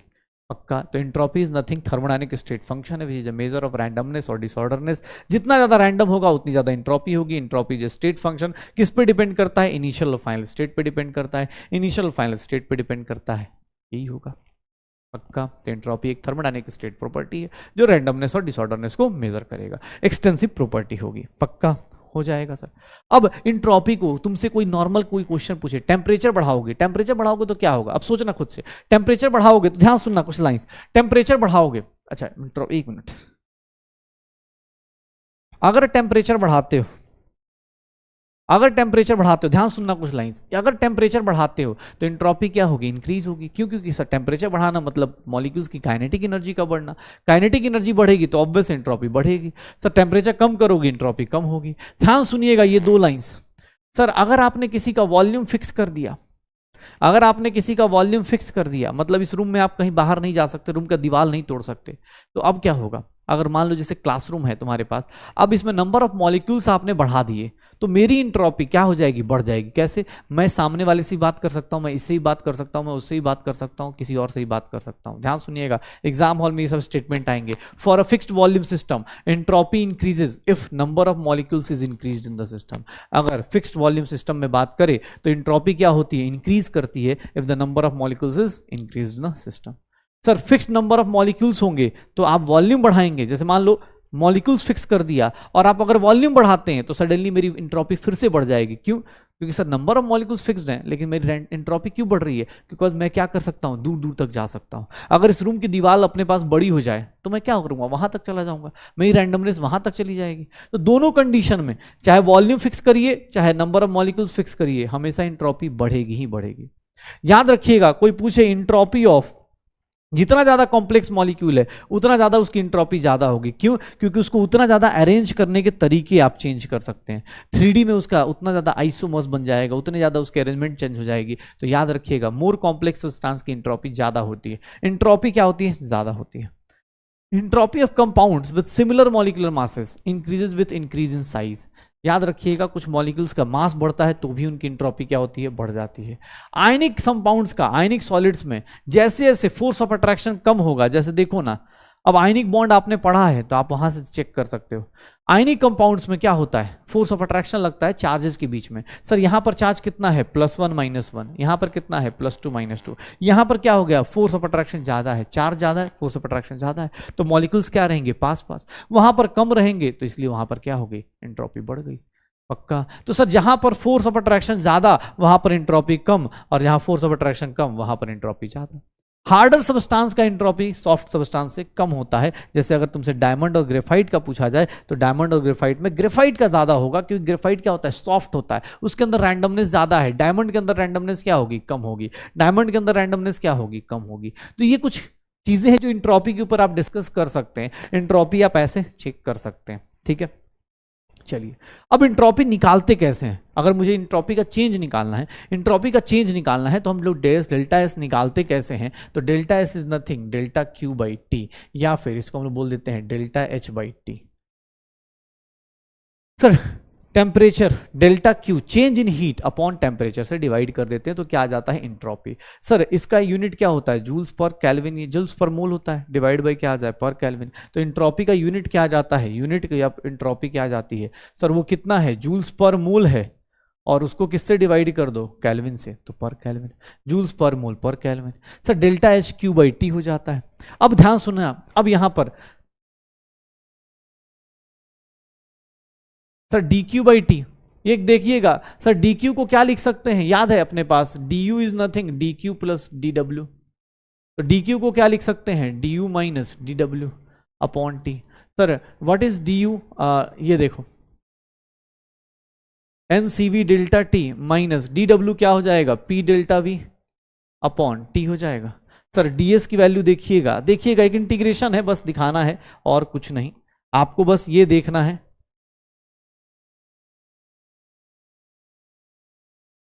पी बाई टी को क्या लिख सकते हैं, आपको इस इंटीग्रेशन से P बाई टी को क्या लिखा जा सकता है sir, PV is equals to NRT लिखते हैं, तो P बाई टी को क्या लिख सकते हैं, NR बाई V लिख सकते हैं। अब आप इस रिलेशन को, अब वैसे आपके टाइम नहीं है कि आप बैठ के इसको डिराइव करेंगे, मैं आपके लिए ड्राइव कर देता हूं। डेल्टा एस क्या होगा सर, ये T1 से लेकर T2 तक जाएगा, ये V1 से लेकर V2 तक जाएगा। तो आप क्या करेंगे, याद रखिएगा इसका term ln T2 by T1 plus NR ln V2 by V1, ये याद रखिएगा, ये आपका डेल्टा एस का टर्म होगा। डेल्टा एस निकालने का एक फॉर्मूला और बता देता हूं जो आप निकाल सकते हैं, या तो ऐसे निकाल दीजिएगा delta Q by delta T, या फिर ऐसे भी निकाल सकते हैं किसी प्रोसेस में जहां टेम्परेचर और प्रेशर का, वॉल्यूम का रिलेशन पूछा जाए, जहां टेम्परेचर और वॉल्यूम चेंज हो रहा हो वहां पर V2 बाई V1 कर सकते हैं, ठीक है। जहां पर वॉल्यूम का रिलेशन बोला जाए वहां पर ऐसे भी कर सकते हैं। डेल्टा एस किसी प्रोसेस में निकालना हो तो आप ऐसे निकाल सकते हैं कि delta S is nothing delta Q by T या फिर डेल्टा एच बाई टी, और that is equals to NCP, उसी से डिराइव करके। इवन आपको कोई बोल देना कि डेल्टा एस की वैल्यू एनसीपी एलएन, अगर सीपी के टर्म से बोलेगा तो कुछ नहीं, यहां प्रेशर लिखोगे तो यहां पर प्रेशर अपने पास प्रेशर लिख दोगे और कुछ नहीं, और प्रेशर जो होता है अपोजिट चलता है as compare to volume. Delta S का बस यही दो फॉर्मूले हैं, यही दो फॉर्मूले हैं। आपको अगर किसी नॉर्मल प्रोसेस में निकालना है, मान लो इंट्रोपी चेंज निकालना है किसी बॉइलिंग पॉइंट पे, डेल्टिंग पॉइंट पे, कोई बोल दे इंट्रोपी ऑफ सिस्टम निकालो, इंट्रोपी ऑफ सिस्टम निकालो, तो इंट्रोपी ऑफ सिस्टम क्या होगा sir, delta Q system divide by T या फिर delta H system divide by T, यही होगा। टेम्परेचर ऑफ सिस्टम सर, ये सिस्टम, ये देखिएगा डेल्टा एस सराउंडिंग बोला जाए तो sir delta Q surrounding upon temperature of surrounding, ये बोल दिया जाए delta S surrounding upon temperature of surrounding, ऐसे निकाल दीजिए। लेकिन हाँ, किसी प्रोसेस में जाएंगे तो आपको ये हो जाएगा। ये देखिएगा ध्यान से, अगर मैं आइसोथर्मल प्रोसेस बोलता हूं तो आइसोथर्मल प्रोसेस में टेम्परेचर क्या हो जाता है, इक्वल, तो T2 बाई T1 इक्वल हो गया ln1 ऑब्वियस है 0, तो ये पूरा टर्म क्या हो जाएगा 0। अगर मैं बोलता हूं आइसोकोरिक प्रोसेस, आइसोकोरिक प्रोसेस में सर वॉल्यूम क्या हो जाता है इक्वल, तो ये टर्म क्या हो जाएगा 0, क्या बचेगा सिर्फ ये। अगर मैं बोलता हूं आइसोबारिक प्रोसेस, आइसोबारिक प्रोसेस में P1 और P2 क्या हो जाएगा सर 0 आ जाएगा, NR ln P2 बाई, निकाल दो पक्का। तो ये डेल्टा एस आ गया, डेल्टा एस निकालते रहिए, इंट्रोपी का चेंज निकालते रहिए, entropy change of the system निकालिए, श्योर है सर पक्का। चलिए, ये मुझे पता चल गया delta S system, delta S surrounding, delta S system, delta S surrounding आ गया, इस तरह की चीजें करते रहेंगे, श्योर है ओके। चलिए अब मुझे बताइए सराउंडिंग और सिस्टम हो गया। अब यहां पर ध्यान रखिएगा, जैसे ना आपसे कोई पूछ देगा, अब आपसे कोई पूछ देगा, ये देखिएगा, मैं डेल्टा एस ऑफ ट्रांजिशन, मान लो मेल्टिंग हो रहा है, सॉलिड से कहां जा रहे हो सर, लिक्विड में जा रहे हो। सर ये कब होता है सर, एट मेल्टिंग पॉइंट होता है, एट कहां होता है, मेल्टिंग पॉइंट टेम्परेचर होता है। तो सर यहां पर कोई पूछ दे डेल्टा एस फ्यूजन का बताइए, फ्यूजन का इंट्रोपी चेंज बताइए, तो क्या करोगे, delta H fusion upon temperature, कौन सा, मेल्टिंग पॉइंट का। याद रखिएगा ये सब कुछ केल्विन में लेना है। सर अगर मैं लिक्विड से गैस जा रहा हूं, कोई भी ट्रांजिशन हो रहा हो, लिक्विड से गैस जा रहा हूं, मतलब ये कहां होता है, एट बॉइलिंग पॉइंट होता है। सर यहां पर डेल्टा एस वेपराइजेशन कोई बोल देगा तो ये कितना हो जाएगा, delta H vaporisation upon boiling point. Boiling point किस में लेना है, केल्विन में, ठीक है। ये देख लीजिए, कोई भी ट्रांजिशन हो रहा हो, मान लो कोई भी ट्रांजिशन हो रहा हो, कोई भी ट्रांजिशन हो रहा हो सर, ट्रांजिशन के केस में डेल्टा एस ट्रांजिशन, कोई भी ट्रांजिशन अगर लेना है सर, कोई भी ट्रांजिशन हो रहा हो सर, उस ट्रांजिशन में जितनी हीट एंथैल्पी रिलीज होती है divide by temperature of transition. सारे ट्रांजिशन कांस्टेंट टेम्परेचर पे होंगे, इसीलिए हमें टेंशन नहीं आएगी, पक्का। तो delta S vaporisation, delta H fusion निकालते चलो, delta S vaporisation, delta H fusion निकाल दो, हो जाएगा सर, श्योर हो। तो सॉलिड लिक्विड केस में निकालते रहिए, डेल्टा एस ट्रांजिशन अपने पास हो जाएगा सर, श्योर हो। अब देख लो मुझसे किसने बोल दिया डेल्टा एस फ्यूजन निकालना है, डेल्टा एस वेपराइजेशन निकालना है, ये सब चीजें हैं। अब सर ये इंट्रोपी चेंज आ गया, निकालते रहिए। अच्छा इंट्रोपी चेंज में एक दो अपने पास इंट्रोपी चेंज में और क्या आएंगे, मैंने किसी रिएक्शन में इंट्रोपी चेंज निकालना हो तो कैसे निकालते हैं, final minus initial, entropy of product minus entropy of reactant कर देते हैं। कोई भी स्टेट फंक्शन है तो final minus initial, product minus reactant ही करेंगे, कोई टेंशन नहीं ली जाएगी। इंट्रोपी कभी भी निकालनी होगी ऐसे ही निकाली जाएगी। इसी के ऊपर आता है हमारे पास, ऐसे चलो, डेल्टा एस यूनिवर्स कैसे निकालोगे, डेल्टा एस यूनिवर्स क्या होगा, delta S system plus delta S surrounding. ध्यान सुन लीजिएगा, डेल्टा एस यूनिवर्स, यूनिवर्स का, इसी को डेल्टा एस टोटल भी बोल दिया जाता है, total entropy of universe, total entropy या फिर सिस्टम प्लस सराउंडिंग इंट्रोपी मिला दी जाए तो उसी को क्या बोल दिया जाएगा। याद रखिएगा अगर कोई रिवर्सिबल प्रोसेस है, रिवर्सिबल प्रोसेस है तो उस केस में रिवर्सिबल प्रोसेस में सिस्टम और सराउंडिंग हमेशा इक्विलिब्रियम में होता है, तो उस केस में डेल्टा एस टोटल की वैल्यू क्या हो जाती है, जीरो, टोटल इंट्रोपी की वैल्यू क्या हो जाएगी, जीरो, मतलब सिस्टम प्लस सराउंडिंग की वैल्यू मिला के क्या हो जाएगी, जीरो। रिवर्सिबल प्रोसेस में याद रखिएगा आंख बंद करके, सर कोई भी इररिवर्सिबल प्रोसेस आएगा, अगर इररिवर्सिबल प्रोसेस आएगा तो अभी इसी को हम लोग एक लॉ पढ़ेंगे, इसी को बोल देते हैं second law, delta S total is always greater than zero. क्यों? क्योंकि कोई भी इररिवर्सिबल प्रोसेस जो एक झटके में हो रहा है, इसी को हम लोग क्या बोल देते हैं, second law of thermodynamics. Second law of thermodynamics क्या कहता है कि sir at any point of time, for any spontaneous process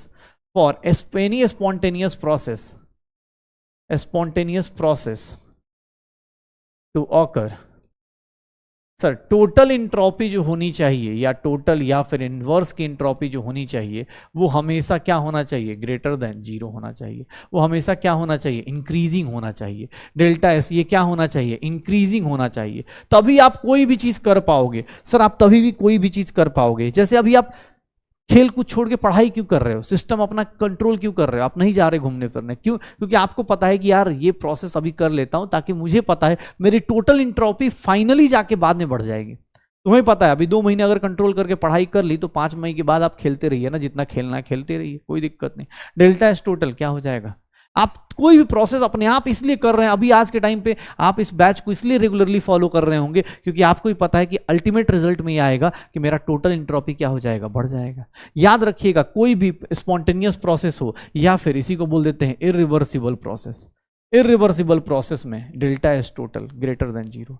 याद रखिएगा टोटल मतलब सिस्टम प्लस सराउंडिंग, दोनों को मिला के बोल रहा हूं, कोई ये मत बोल देना कि सर इन दोनों में सिस्टम प्लस सराउंडिंग अपने पास सर क्या होना चाहिए, ग्रेटर देन जीरो। सिस्टम का ग्रेटर देन जीरो है इससे आप नहीं बोल सकते, सिस्टम का लेस देन जीरो इससे आप नहीं बोल सकते, सिस्टम को देख के नहीं बोल सकते। आपको इंट्रोपी का चेंज देखना है तो आपको टोटल देखना पड़ेगा। पक्का? सर आपको इंट्रोपी का अगर मैं बोल दूं, देखना अगर मैं बोल दूं, ध्यान से देखना, delta S total less than zero तो इसको क्या बोल देंगे, नॉन स्पॉन्टेनियस प्रोसेस। ऐसा प्रोसेस आप जल्दी नहीं करना चाहेंगे जिसमें आपकी इंट्रोपी ओवरऑल क्या हो जाए, non spontaneous process. Delta S total is equals to zero, sir जब जीरो आया तो उसको हमने क्या बोल दिया, रिवर्सिबल प्रोसेस। ये क्या है, रिवर्सिबल प्रोसेस, मतलब ये कौन सा है, इक्विलिब्रियम पे है। इसका मतलब क्या हो गया, आप कहां पर हैं, इक्विलिब्रियम पे हैं। रिवर्सिबल मतलब इक्विलिब्रियम, बहुत स्लो स्लो चल रहे हैं। और डेल्टा एस टोटल अगर ग्रेटर देन जीरो हो गया तो इसका मतलब कहां है, सर कौन सा प्रोसेस है, स्पॉन्टेनियस प्रोसेस है। आप कौन से प्रोसेस को फॉलो कर रहे हैं, स्पॉन्टेनियस प्रोसेस को फॉलो कर रहे हैं। तो sir second law of thermodynamics यही कहता है कि दुनिया की सबसे बड़ी चाहत ये है, कोई भी प्रोसेस अपने आप इसलिए हो रहा है क्योंकि उसमें सर उसकी टोटल इंट्रोपी क्या हो रही होगी, बढ़ रही होगी। टोटल इंट्रोपी क्या होगी, ग्रेटर देन जीरो होगी। टोटल इंट्रोपी क्या होगी, ग्रेटर देन जीरो होगी। चलो किस रिएक्शन में total entropy delta S positive है, गैस से सॉलिड में जा रहे हैं। सर गैस से सॉलिड में जाएंगे, आपको लग रहा है आपकी इंट्रोपी बढ़ेगी, गैस से सॉलिड में इंट्रोपी थोड़ा ना बढ़ेगी, उल्टा कम हो जाएगी। तो यहां पर डेल्टा एस क्या हो गया, नेगेटिव। सर देखिएगा 3 गैस के मॉलिक्यूल हैं, 2 में कन्वर्ट हो गए, 3 गैस के मॉलिक्यूल हैं, 2 में कन्वर्ट हो गए, बॉन्ड बना लिया। जब बॉन्ड बनेगा तो इंट्रोपी डिसऑर्डरनेस क्या हो जाएगी, कम हो जाएगी। सर अरे यार यहां लिक्विड है, ये गलती से लिक्विड है, लिक्विड से गैस में जाएंगे तो डेल्टा एस की वैल्यू क्या होगी, पॉजिटिव। क्यों? क्योंकि सर लिक्विड से गैस में जाएंगे रैंडमनेस बढ़ेगी। यहां देखिएगा 4 गैस के मॉलिक्यूल्स हैं, 2 में कन्वर्ट हो रहे हैं, यहां पर डेल्टा एस क्या हो जाएगा, नेगेटिव। 4 गैस के मॉलिक्यूल्स हैं, डेल्टा एस क्या हो जाएगा, नेगेटिव। सर एक ही ऑप्शन हुआ जिसमें डेल्टा एस क्या हो रहा है, पॉजिटिव। डेल्टा एस कहां बढ़ रहा है, पॉजिटिव। कुछ एक्सेप्शंस हैं, याद रखिएगा कुछ एक्सेप्शंस हैं। जैसे मैंने क्या बोला, ग्रेफाइट की इंट्रोपी ज्यादा होती है किससे, डायमंड से। ग्रेफाइट की इंट्रोपी क्या होती है, डायमंड से ज्यादा होती है। सर ये देखिएगा NH4Cl सॉलिड होता है, लेकिन जैसे ही पानी में डालते हैं सर इसकी ना सडनली क्या हो जाती है, एंट्रोपी बढ़ जाती है। क्यों? क्योंकि सर देखेंगे क्या हो जाता है, पानी में डालते हो किस में टूट जाता है, आयंस में टूट जाता है। सॉलिड है, एक मॉलिक्यूल है, जैसे ही पानी में गया 2 मॉलिक्यूल्स हो गए, एंट्रोपी क्या हो जाएगी, बढ़ जाएगी। सिमिलरली सर अगर आप HCl को ऐड करते हैं, किसके अंदर, HCl को ऐड करते हैं Ag+ के, तो वहां पर एंट्रोपी डिक्रीज हो जाती है। क्यों? क्योंकि AgCl एंट्रोपी डिक्रीज करती है। क्यों? क्योंकि Ag+ क्या करता है, Cl- के साथ PPT बना लेगा, मतलब सॉलिड बना देगा। Ag+ क्या बना देगा, PPT बना देगा, सॉलिड बना देगा। पक्का हो जाएगा सर। Ag+ क्या बना देगा, सॉलिड बना देगा। श्योर हो? ये देखना सर ऑन बॉइलिंग ऑफ, ये सब भी बहुत ज्यादा इंपॉर्टेंट है, ये दोनों के दोनों। बॉइलिंग ऑफ एग, जनरली लोगों को बॉइलिंग ऑफ एग पे क्या लगता है कि सर बॉइल करते हैं एग को ना, तो एग क्या होता है, अंदर लिक्विड होता है, सॉलिड में कन्वर्ट हो जाता है, तो एंट्रोपी डिक्रीज हो जाएगी। नहीं, बॉइलिंग ऑफ एग पे क्या होता है, एंट्रोपी इंक्रीज करती है। क्यों? क्योंकि जब बॉयल करते हैं ना, तो उस केस में बॉन्ड्स, प्रोटीन्स के बॉन्ड क्या होते हैं, टूटते हैं, डीनेचुरेशन ऑफ प्रोटीन्स होता है। On boiling of egg denaturation of proteins होती है, इसीलिए एंट्रोपी क्या होती है, इंक्रीज करती है। इसीलिए एंट्रोपी क्या होती है, इंक्रीज करती है। इसीलिए एंट्रोपी क्या होती है, इंक्रीज करती है। स्ट्रेचिंग ऑफ रबड़ करते हैं, तो स्ट्रेचिंग ऑफ रबड़ करेंगे तो सर उसके जो मॉलिक्यूल्स होते हैं अनकॉइल्ड हो जाते हैं। मॉलिक्यूल्स जो होते हैं अनकॉइल्ड हो जाते हैं, molecules get uncoiled. Stretching of रबड़ पे याद रखिएगा, मॉलिक्यूल्स गेट अनकॉइल्ड, और इसीलिए अनकॉइल्ड फॉर्म में ज्यादा क्या हो जाता है, रेंडर्ड ऑर्डर्ड फॉर्म हो जाता है, एंट्रोपी क्या हो जाती है, डिक्रीज। जब स्ट्रेच करते हैं रबड़ को तो उसको देखोगे क्या हो जाएगा, आप अगर नॉर्मल ज्यादा ही स्ट्रेच कर दोगे देखो ढीला हो जाएगा, इंट्रोपी क्या हो जाएगी, उसकी डिक्रीज हो जाएगी। तो स्ट्रेचिंग ऑफ रबड़ पे इंट्रोपी डिक्रीज करती है, बॉइलिंग ऑफ एग पे इंट्रोपी इंक्रीज करती है। सिमिलरली आप इस तरह की, ये डीनेचुरेशन ऑफ प्रोटीन क्या होता है सर, आप पढ़ेंगे जब आप ऑर्गेनिक में पढ़ेंगे तो प्रोटीन्स का डीनेचर्ड हो जाना, मतलब प्रोटीन का 1 डिग्री 2 डिग्री 3 डिग्री 4 डिग्री का जो स्ट्रक्चर है, 1 डिग्री 2 डिग्री 3 डिग्री 4 डिग्री का स्ट्रक्चर जो है उसमें से सर सारा का सारा ब्रेक हो जाना, 1 डिग्री में रह जाना, इसी को क्या बोलते हैं, डीनेचुरेशन ऑफ प्रोटीन्स। बॉन्ड्स टूट जाते हैं, इसीलिए इंट्रोपी बढ़ जाती है। तो इंट्रोपी के कुछ एक्सेप्शन ध्यान रखिएगा। चलिए, ये एक चार्ट दिया गया है सर, ये चार्ट कहां से आ रहा है, अभी आपको फॉर्मूला लिखाया गया था, अभी आपको फॉर्मूला, ये 2 फॉर्मूले बताए गए थे, ये 2 फॉर्मूले बताए गए थे। डेल्टा एस की वैल्यू सर देखिएगा, NCV ln T2/T1 plus NR ln V2/V1, और एक बताया गया NCP ln T2/T1 plus NR ln P1/P2, P1/P2, ये फॉर्मूले बताए गए हैं आपको, ये फॉर्मूले आपको बताए गए हैं। ठीक है, अब एक बात बताओ, रिवर्सिबल आइसोथर्मल है। रिवर्सिबल का मतलब सर सबसे पहली चीज, रिवर्सिबल जैसे ही वर्ड देखा, रिवर्सिबल जैसे ही वर्ड देखा आपको पता चल गया कि टोटल इंट्रोपी का चेंज कितना होगा, 0 होगा। सर रिवर्सिबल का मतलब टोटल इंट्रोपी का चेंज कितना होगा, 0। सर इरिवर्सिबल का मतलब क्या हो गया, ग्रेटर देन 0, बस ये याद रखिएगा। सर रिवर्सिबल टोटल इंट्रोपी का चेंज कितना हो गया, 0। सर आइसोथर्मल है मतलब ये टर्म क्या हो गया, 0, NR ln V2/V1। सर ये 0 कैसे हो सकता है, टोटल 0 कैसे हो सकता है, जितना सिस्टम गेन कर रहा हो उतना ही सराउंडिंग लूज कर दे। क्यों? क्योंकि सर दोनों के दोनों क्या है, रिवर्सिबल है, मतलब सर एक दूसरे को क्या कर रहे हैं, एक दूसरे को जितना ये गेन करेगा उतना ही ये लूज करेगा। वही देख लो, इरिवर्सिबल में देख लो अलग अलग चल रहा है, इरिवर्सिबल में अलग अलग चल रहा है। रिवर्सिबल में देखना सर ये दोनों इक्वल होके अपोजिट 0 हो जाते हैं। इसमें ये सबसे बेहतरीन बोलते हैं, रिवर्सिबल एडियाबेटिक प्रोसेस ऐसा है ना इसमें सिस्टम का चेंज हो रहा है ना सराउंडिंग का चेंज हो रहा है। याद रखिएगा, इसको हम लोग बोल देते हैं आइसोइंट्रोपिक प्रोसेस। मतलब इस केस में देखोगे कोई भी इंट्रोपी में चेंज नहीं है, ना सिस्टम में चेंज है ना सराउंडिंग में चेंज है, किसी के अंदर कोई चेंज नहीं। सिस्टम सराउंडिंग के सारे इंट्रोपी क्या है, इक्वल है। आइसोइंट्रोपिक प्रोसेस, इसको क्या बोल देते हैं हम लोग, आइसोइंट्रोपिक प्रोसेस बोल देते हैं, आइसोइंट्रोपिक प्रोसेस बोल देते हैं। इरिवर्सिबल एडियाबेटिक में एडियाबेटिक है, सराउंडिंग के साथ 0, ये वाला प्रोसेस रहता है। अब आपको इसको रटना नहीं है, बस आपसे जो क्वेश्चन पूछे जाएंगे वो ये वाले होंगे। रिवर्सिबल आइसोथर्मल में जितना सिस्टम गेन करता है उतना ही सराउंडिंग लूज कर देता है, इसलिए टोटल 0। रिवर्सिबल एडियाबेटिक में सर ये दोनों क्या हो जाते हैं, 0 हो जाते हैं, दोनों के दोनों ही क्या हो जाते हैं, 0 हो जाते हैं। पक्का। चलिए अब किसी रिएक्शन में बात करते हैं, अब क्वेश्चन करते हैं, निपटाते हैं। सर एंट्रोपी काफी हो गया, सर इस रिएक्शन में एंट्रोपी का चेंज निकालना है। डेल्टा एस ऑफ रिएक्शन कैसे निकालते हैं सर, प्रोडक्ट माइनस रिएक्टेंट होगा। डेल्टा एस ऑफ रिएक्शन कैसे निकालते हैं, प्रोडक्ट माइनस रिएक्टेंट निकाला जाता है क्या, प्रोडक्ट माइनस रिएक्टेंट क्या होगा sir, 2 times entropy of HCl minus sir entropy of hydrogen plus entropy of Cl2। यही होगा शायद। ठीक है, 2 times entropy of HCl, 2 times entropy of HCl कितना हो जाएगा 0.19 माइनस 2 टाइम हाइड्रोजन, हाइड्रोजन का 0.13, ये कितना हो गया 0.22, तो क्या हो जाएगा 0.35, 0.03 किलो जूल्स आ गया, 0.03 किलो जूल्स आ गया। किलो जूल्स में है आंसर, तो आपको जूल्स में आंसर निकालना है 30 किलो जूल्स। क्या आंसर आ जाएगा 30 किलो जूल्स आ जाएगा, 30 जूल्स आ जाएगा, 30 जूल्स, सॉरी किलो जूल्स लिख रहा हूं, 30 जूल्स। जो वैल्यूज दी गई हैं वो किलो जूल्स में दी गई हैं, आप इसको निकालने जाएंगे तो क्या आ जाएगा इसमें, इस टर्म में आ जाएगा 30 जूल्स में आ जाएगा। इंट्रोपी ऑफ वेपराइजेशन दिया हुआ है, वाटर का दिया हुआ है, इंट्रोपी ऑफ वेपराइजेशन निकालना है। इंट्रोपी ऑफ वेपराइजेशन कैसे आता है, delta H vaporisation divide by boiling point. Vaporisation कहाँ होता है बॉइलिंग पॉइंट पे, कितना है सर किलो जूल्स में दिया गया है। बॉइलिंग पॉइंट वाटर का कितना होता है सर, केल्विन में पुट करेंगे सर, ये कितना हो जाएगा 1/2, कितना आ जाएगा 0.5 किलो जूल्स पर केल्विन पर मोल। देख लो एंट्रोपी की वैल्यू कितनी आ रही है, ये आ रही है। सर आप वीडियो पॉज कर करके क्वेश्चंस अटेम्प्ट करो, वीडियो पॉज कर करके क्वेश्चंस अटेम्प्ट करो। जैसे ये क्वेश्चन दिया हुआ है, निकालो इस क्वेश्चन को करो। सर रिवर्सिबल एक्सपेंशन कर रहे हो 8 डेसीमीटर क्यूब से इतना, चेंज इन एंट्रोपी बताइए, डेल्टा एस का सिस्टम बताइए, डेल्टा एस क्या होगा। सर वॉल्यूम का रिलेशन लिख दूं, यही होगा।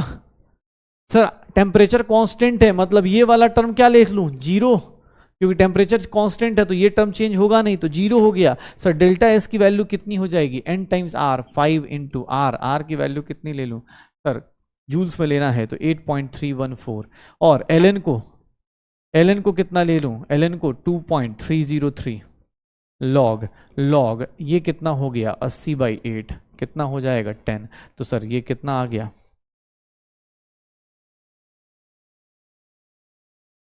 अब कैलकुलेट कर लो जो आएगा। सर 8 2 कितना, मतलब 8 5 40, 45 इंटू 2 90 के आसपास आ जाएगा। नेगेटिव तो नहीं आएगा, पॉजिटिव ही आएगा, 95.73, 95.73। कर दो इस तरह क्वेश्चंस, इस तरह क्वेश्चंस आए, एंट्रोपी चेंज निकाल दो, एंट्रोपी चेंज निकाल दो। अब जैसे ये क्वेश्चन दिया हुआ है, ये क्वेश्चन दिया हुआ है कैसे,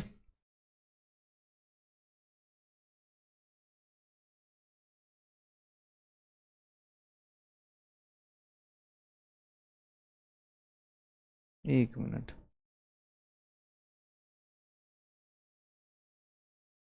चलो इस क्वेश्चन को अटेम्प्ट करो, इस क्वेश्चन को अटेम्प्ट करिए, क्या आएगा।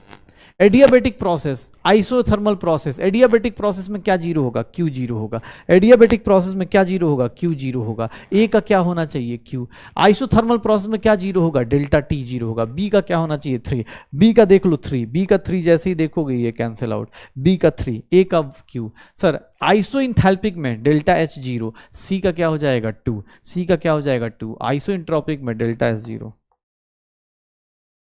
इन ए स्पॉन्टेनियस इरिवर्सिबल प्रोसेस है, total entropy of the system and surrounding, total entropy क्या होनी चाहिए, इरिवर्सिबल प्रोसेस में इंक्रीज होनी चाहिए।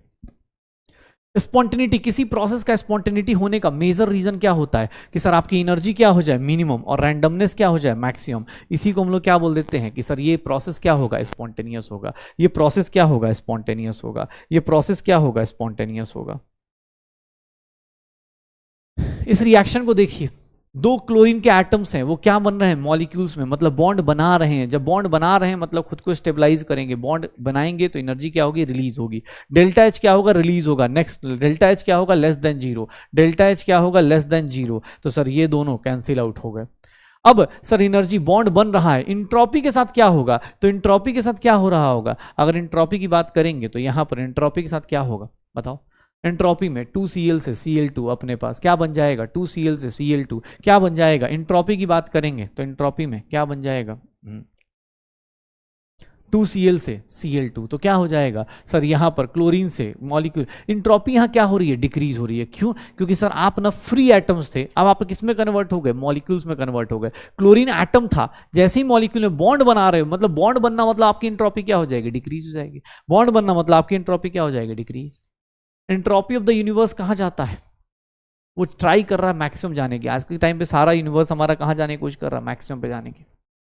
Solid is converted to gaseous state, the process is called sublimation. Entropy change, solid से गैस में जाएंगे, एंट्रोपी चेंज क्या होगा? पॉजिटिव होगा। एंट्रोपी चेंज क्या होगा? पॉजिटिव होगा। ध्यान से देखिए, entropy change when 2 moles of ideal monoatomic gas is heated reversibly and isochorically. Reversibly and isochorically, isochorically मतलब V1 is equals to V2। Sir what is delta S?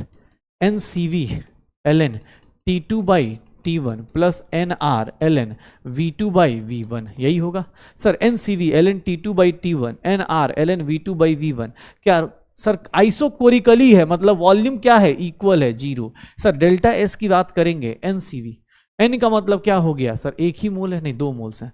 CV की value क्या होगी मोनोएटॉमिक गैस में? 3/2R ln T2 final temperature कितना है? गलती से भी 200 और 300 मत पुट करना भैया, हमेशा याद रखना सर, हमेशा क्या पुट करना है केल्विन में?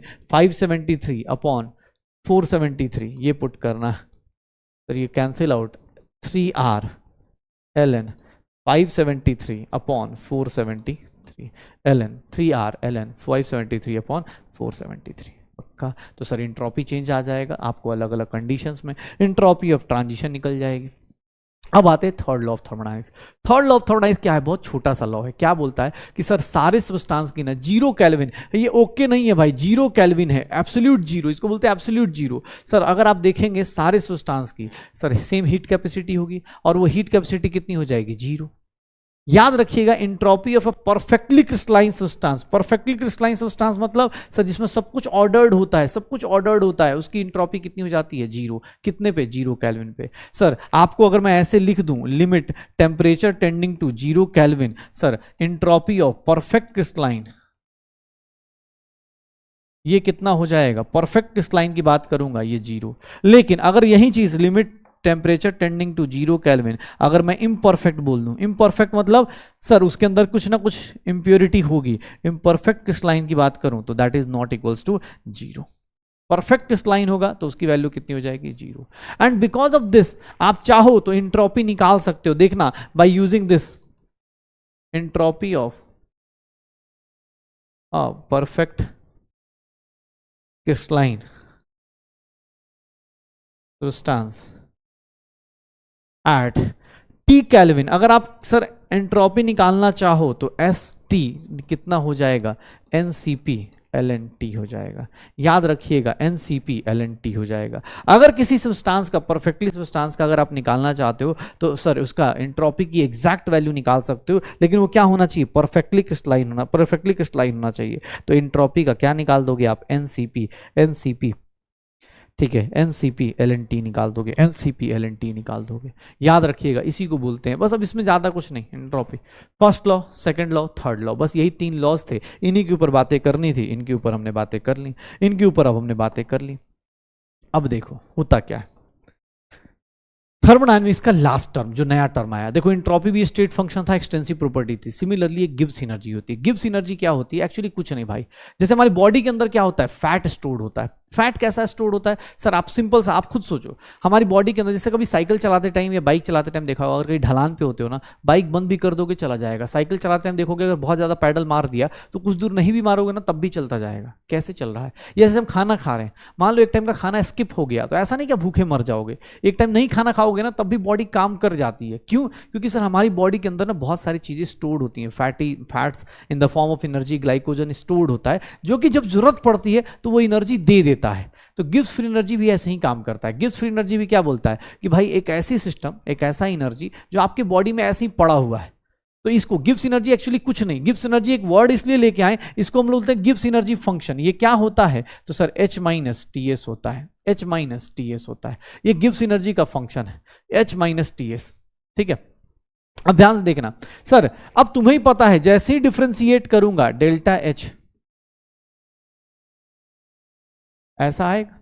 अब इसको डिफ्रेंशिएट करूंगा तो ये क्या हो जाएगा? Delta H minus T delta S minus S delta T।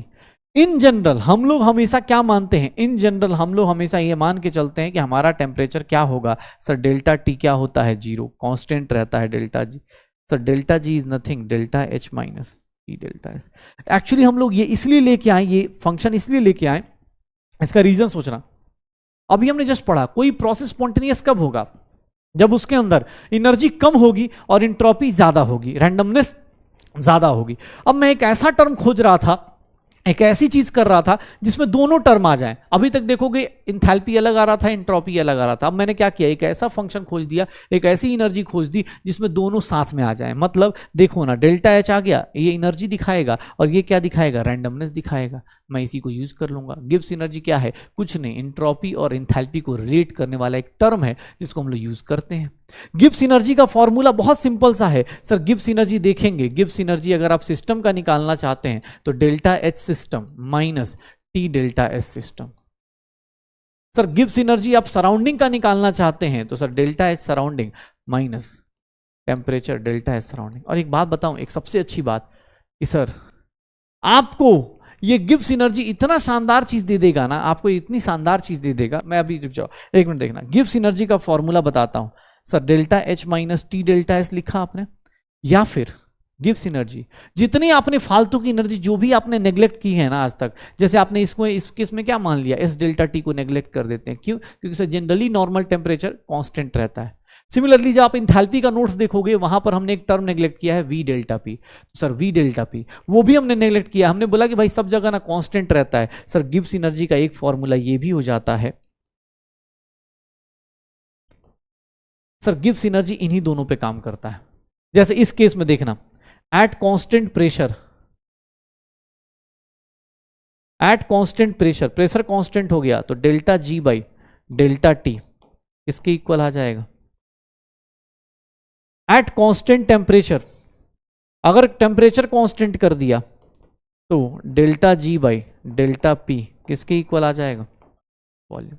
देख लो, टेम्परेचर कांस्टेंट किया सर ये टर्म जीरो, सर ये टर्म जीरो, तो वी डेल्टा पी ये आ जाएगा। अगर प्रेशर कांस्टेंट किया तो जो आप छोड़ के चल रहे हो ना, हमेशा कुछ ना कुछ आप छोड़ दे रहे थे। जैसे मैंने यहां नेग्लेक्ट किया, तुमने बोला हाँ सर सही बात है, लेकिन भाई कुछ तो वैल्यू होगी ना। नेग्लेक्ट कर दे रहे हैं वो अच्छी बात है, आप नेग्लेक्ट कर दीजिए कोई दिक्कत नहीं, लेकिन कुछ तो उसकी वैल्यू होगी। वही वैल्यू, वही एनर्जी क्या होती है, बॉडी के अंदर स्टोर हो जाती है in the form of Gibbs energy. और यही क्या कहलाती है, potential energy of the mechanical system. ये क्या कहलाती है, potential energy of the mechanical system. पक्का? तो ये देख लेना, गिब्स फ्री एनर्जी ऐसे ऐसे काम करेगा। Delta G is nothing delta H minus T delta S, delta G is we delta P minus S delta T. करते रहो, हो जाएगा सर, श्योर हो। अब देखना सर गिब्स एनर्जी आ गई। अब मुझसे एक बहुत बड़ी बात कि सर गिब्स एनर्जी, सबसे अच्छी बात क्या है, गिब्स एनर्जी हम लोग क्यों लेके आए, क्योंकि उसके पीछे का एक सबसे बड़ा लॉजिक ये था कि भैया इसको आप ऐसे भी लिखेंगे, और अभी किसी प्रोसेस को स्पॉन्टेनियस बताना हो, अगर किसी प्रोसेस को स्पॉन्टेनियस बताना हो, स्पॉन्टेनियस प्रोसेस के लिए तुम अभी क्या लिखते हो सर, स्पॉन्टेनियस प्रोसेस के लिए तुम्हें डेल्टा एस टोटल लिखना पड़ता है ग्रेटर देन जीरो। मतलब तुम्हें सिस्टम का भी इंट्रोपी कैलकुलेट करना पड़ेगा, तुम्हें सराउंडिंग का भी इंट्रोपी कैलकुलेट करना पड़ेगा, तब जाके इन दोनों का सम जो होगा वो क्या बोलोगे कि सर ये स्पॉन्टेनियस है। स्पॉन्टेनियस मतलब क्या हो गया, delta S total greater than zero, मतलब delta S system plus surrounding greater than zero, यही होगा सर। दोनों को ऐड करना पड़ेगा। गिब्स एनर्जी का यही फायदा है कि गिब्स एनर्जी का अगर आप सर, अब डेरिवेशन को आप छोड़िए क्योंकि आपके पास उतना फालतू का टाइम नहीं है।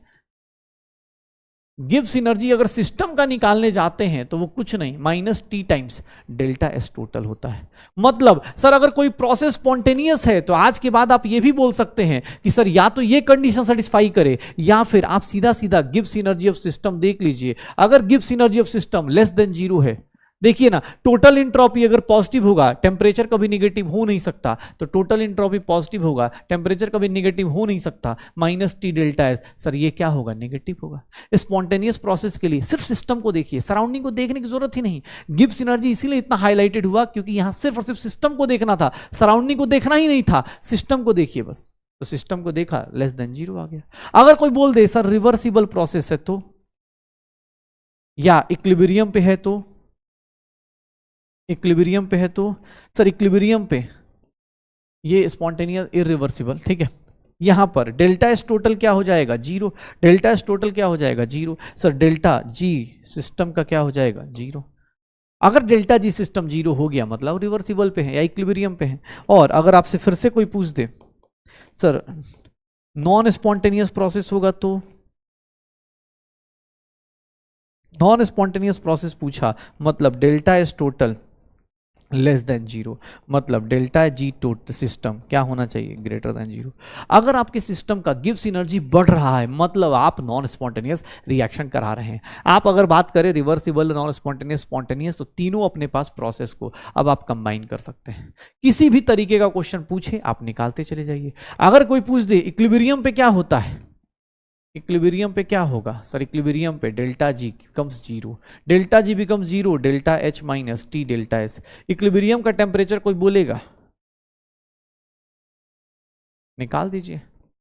टेम्परेचर एट इक्विलिब्रियम यहां होगा। अब देख लीजिए आपको क्या किया गया सर, इसीलिए ये टर्म इतना फेमस हुआ बिकॉज इसमें सिर्फ सिस्टम को देखना है, सराउंडिंग को नहीं देखना है। इंट्रोपी में क्या करना था, टोटल देखना था, यहां सिर्फ और सिर्फ किसको देखना है, सिस्टम को देखना है। तो ये रिवर्सिबल इरिवर्सिबल प्रोसेस की कहानी को पढ़ते रहिए, करते रहिए। अब इसका न्यूमेरिकल या तो ये आ जाएगा, इसके ऊपर आ जाएगा, या फिर ये आ जाएगा। अच्छा डेल्टा एच को और क्या लिख सकते हो, मान लो कहीं क्वेश्चन ऐसा आ गया तो डेल्टा जी को, डेल्टा एच को क्या लिख सकते हो, delta U plus delta N G R T भी लिख सकते हैं ना भाई, delta H minus T delta S, ऐसे भी लिखा जा सकता है। तो डेल्टा जी का ये फॉर्मूला आ जाएगा। याद रखिएगा अगर कोई प्रोसेस स्पॉन्टेनियस है तो उसका या तो टोटल इंट्रोपी ज्यादा होगी या फिर Gibbs energy. Gibbs energy system की चेक करनी है, इंट्रोपी में टोटल देखनी पड़ेगी, इंट्रोपी में क्या करना पड़ेगा, टोटल देखना पड़ेगा आपको कि टोटल इंट्रोपी कितनी चेंज हो रही है। लेकिन सिस्टम में सिर्फ गिब्स एनर्जी देख लो आंसर आ जाएगा। इसीलिए गिब्स एनर्जी इतना हाईलाइट हुआ, इसीलिए गिब्स एनर्जी इतना फेमस हुआ। क्यों, अच्छा इसमें कुछ कंडीशंस आती हैं, चलिए कुछ कंडीशंस डिस्कस करते हैं।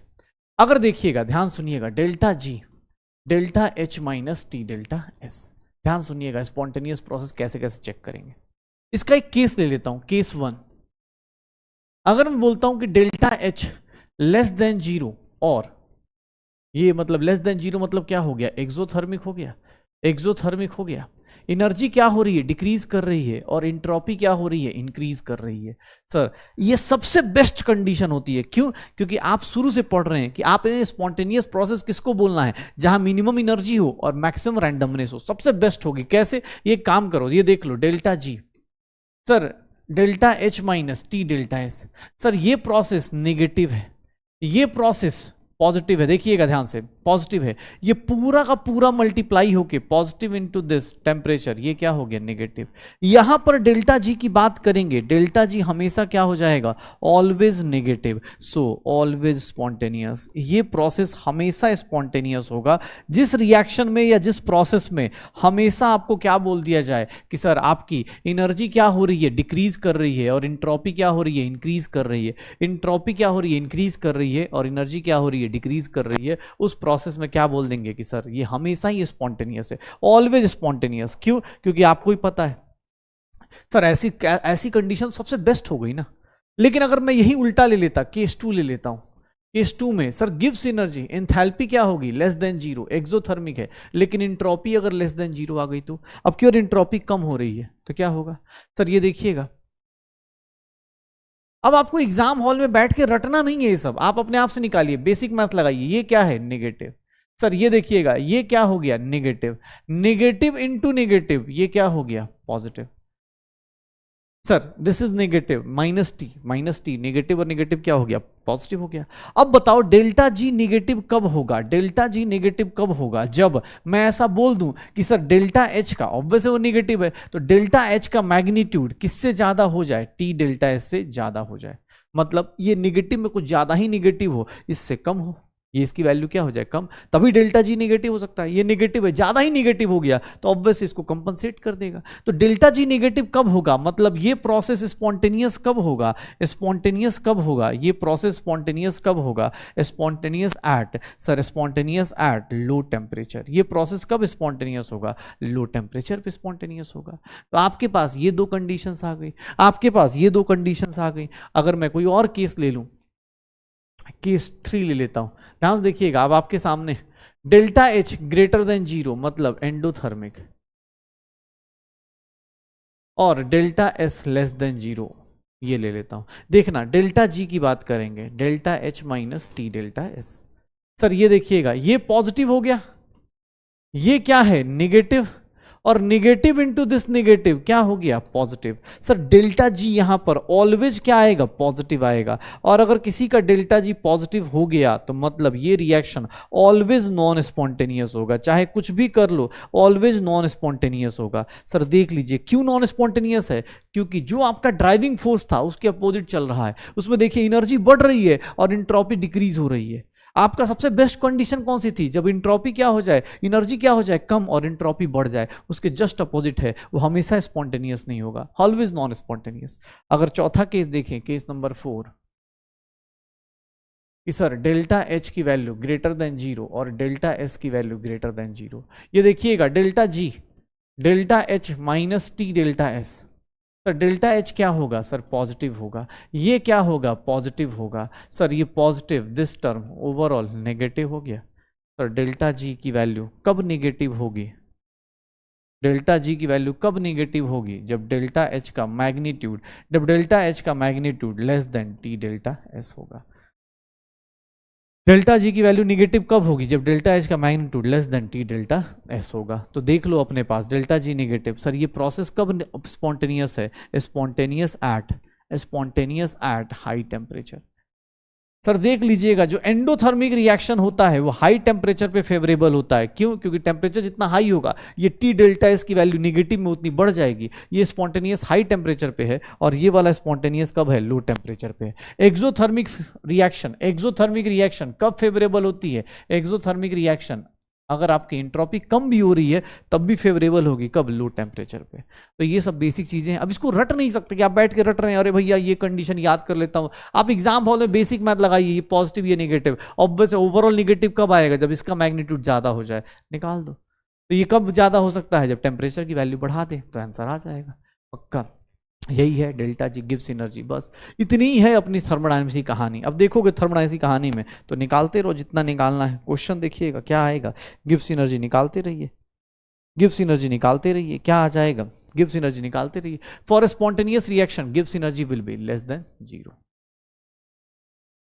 Reaction is spontaneous at all temperature. कौन सा रिएक्शन हमेशा स्पॉन्टेनियस होता है, जहां पर ड्राइविंग फोर्स काम कर रहा हो, मतलब एनर्जी क्या हो जाए मिनिमम और एंट्रोपी क्या हो जाए मैक्सिमम। यही तो कंडीशन थी, एनर्जी क्या हो जाए मिनिमम, एंट्रोपी क्या हो जाए मैक्सिमम, यही तो कंडीशन होगी। ये देखिएगा एनसीईआरटी का क्वेश्चन क्या होगा, डेल्टा जी निकालना है, तो डेल्टा जी क्या होता है, delta H minus T delta S. लेकिन यहां पर डेल्टा एच ना देके डेल्टा यू दिया हुआ है, डेल्टा यू प्लस डेल्टा एनजीआरटी ये लगाएंगे, निकाल दीजिए। सर क्या होगा, सर डेल्टा यू की वैल्यू सर -3 किलो कैलोरी दी हुई है, तो 3000 कर देता हूं कैलोरी में। डेल्टा एन जी कितना है इस रिएक्शन का, सर 1 - 2 -1, आर की वैल्यू कैलोरी में लूंगा 2। टेम्परेचर कितना है सर 300, और ये कितना हो गया माइनस, टेम्परेचर कितना है 300 इंटू डेल्टा एस की वैल्यू कितनी है -10, तो कितना हो गया -3000 -600 और माइनस प्लस हो गया 3000, तो क्या हो गया minus plus cancel. Delta G की वैल्यू कितनी आ गई -600 कैलोरी आ गई, कितनी आ गई -600 कैलोरी आ गई, -600 कैलोरी आ गई, पक्का निकाल दो। ये देखना अपने पास delta H and delta S की वैल्यू निकाल रहे हैं, डेल्टा एच और डेल्टा एस की वैल्यू निकाल रहे हैं। सर कब ये रिएक्शन स्पॉन्टेनियस होगा, तो पहले ये डिसाइड कर लो कि इक्विलिब्रियम पे टेम्परेचर क्या होगा, मतलब टेम्परेचर कहां से कम रखना है ज्यादा रखना है, कैसे। सर अभी बताया ना इक्विलिब्रियम पे क्या कंडीशन होती है, delta H by delta S, ठीक है। कैसे निकाला था, डेल्टा जी 0 मान लो, delta H minus T delta S 0। ये पहले ये निकाल लो टेम्परेचर की वैल्यू, डेल्टा एच की वैल्यू कितनी है सर -1000 100 किलो जूल्स, मतलब इतना जूल्स, ये कितना हो गया -100, यही हो गया सर 1000 केल्विन पे ये क्या होगा, इक्विलिब्रियम पे होगा, एट इक्विलिब्रियम पे होगा। अब आप एक कंडीशन सोच लीजिए, सर ये क्या है, सर डेल्टा एच क्या है, एक्सोथर्मिक रिएक्शन है। एक्सोथर्मिक रिएक्शन कब पॉसिबल होता है, लो टेम्परेचर पे। तो आप टेम्परेचर को 1000 से नीचे रखेंगे, कौन सा टेम्परेचर रखेंगे, सर ये रखेंगे।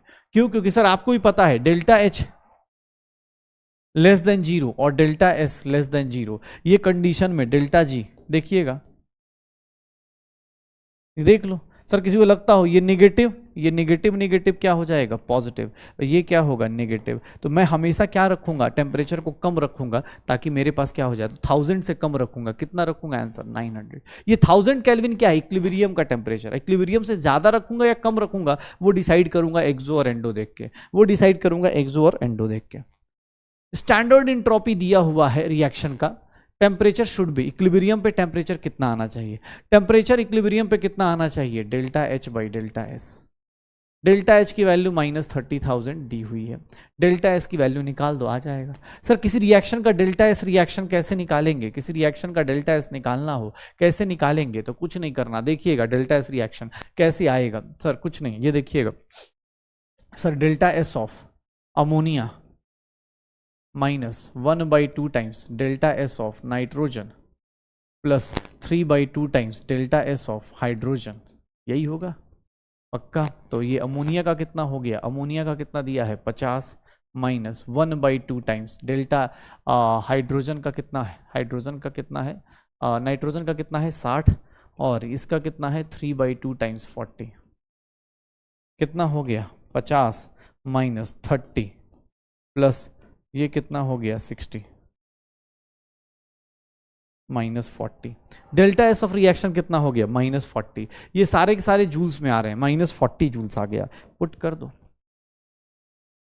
माइनस माइनस कैंसिल, 0 से टेम्परेचर कितना हो जाएगा 750 केल्विन आ जाएगा, टेम्परेचर कितना आ जाएगा 750 केल्विन आ जाएगा, टेम्परेचर कितना आ जाएगा 750 केल्विन आ जाएगा। इक्विलिब्रियम पे ऐसे ही निकालेंगे, इक्विलिब्रियम पे ऐसे ही निकालेंगे। रिएक्शन ऑकर्स स्पॉन्टेनियसली कब ऑकर हो सकता है, अगर ये दोनों इक्वल हो गए तो डेल्टा जी बिकम्स 0, दोनों इक्वल हो गए डेल्टा जी बिकम्स 0, तो कोई फायदा नहीं है। ठीक है, आपको कब ऑकर होगा, ध्यान सुनिएगा, कब ऑकर होगा सर, अगर आपको देख लो T delta S greater than delta G, अब इस केस में देख लो सर, यहां पर कंडीशन चेक कर लो कि भैया डेल्टा एच डेल्टा जी, अब सबके अलग अलग कंडीशंस चेक होंगे। सर ये पॉजिटिव है, ये पॉजिटिव है, पूरा टर्म क्या हो गया नेगेटिव, आप बोल रहे हो इन दोनों का मैग्नीट्यूड इक्वल है, तो नेगेटिव पॉजिटिव 0, स्पॉन्टेनियस थोड़ा हो गया, इक्विलिब्रियम पे आ गया, हटा दीजिए, ये नहीं होगा, फर्स्ट ऑप्शन नहीं होगा। फिर से delta G is equals to delta H minus T delta S.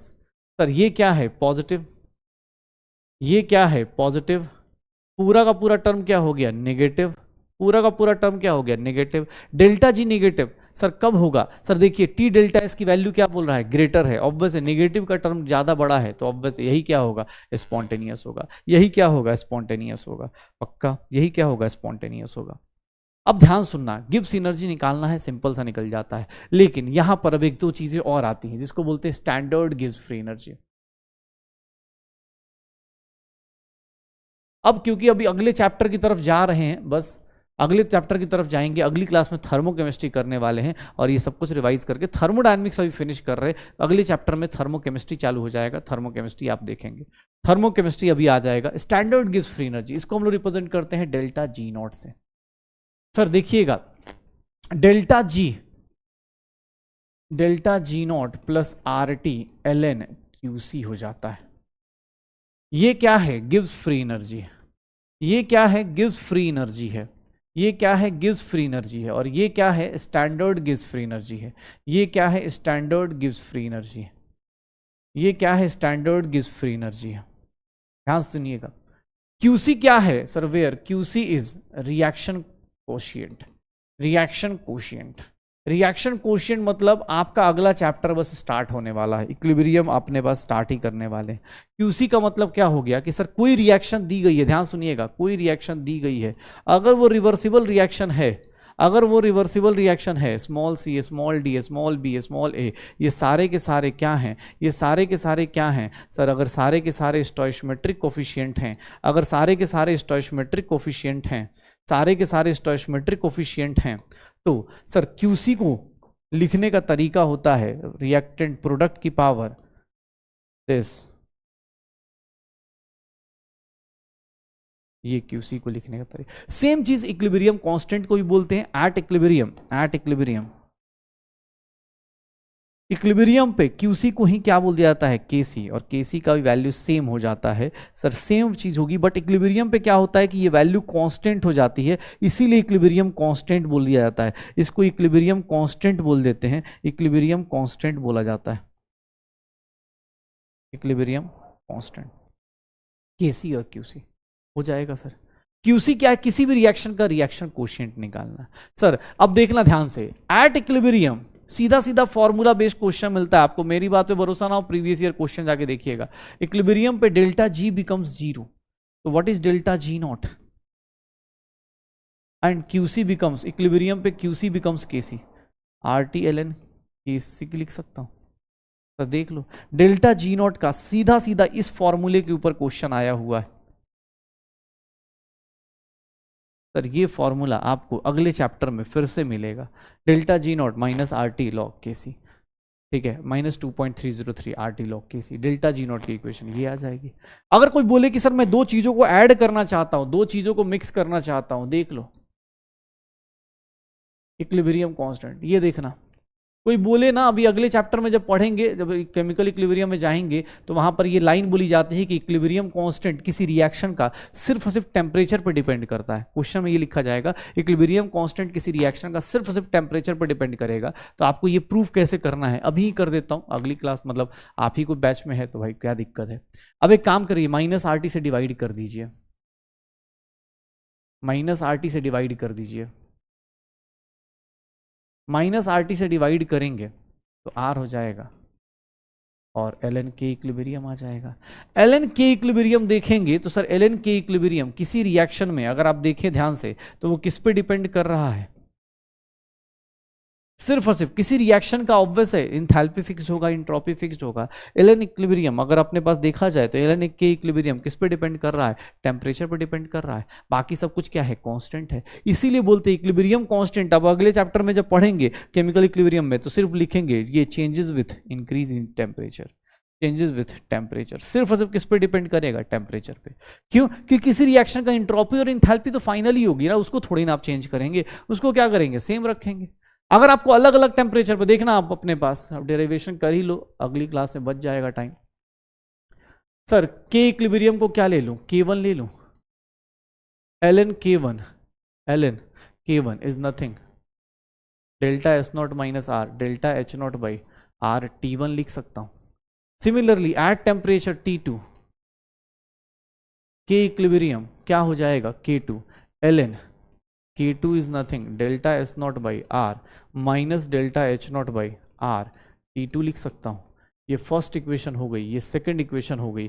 2 minus 1 करूंगा, अगर 2 माइनस 1 करता हूं ln K2 minus ln K1 is nothing this minus this करके देखिए आपको क्या मिल जाएगा, delta H naught R T1 minus delta H naught upon R T2। Sir देखिएगा ln K2 बाई K1 आपको कुछ इक्वेशन केमिकल काइनेटिक्स की याद आ जाएगी, delta H naught by R 1 upon T1 minus 1 upon T2।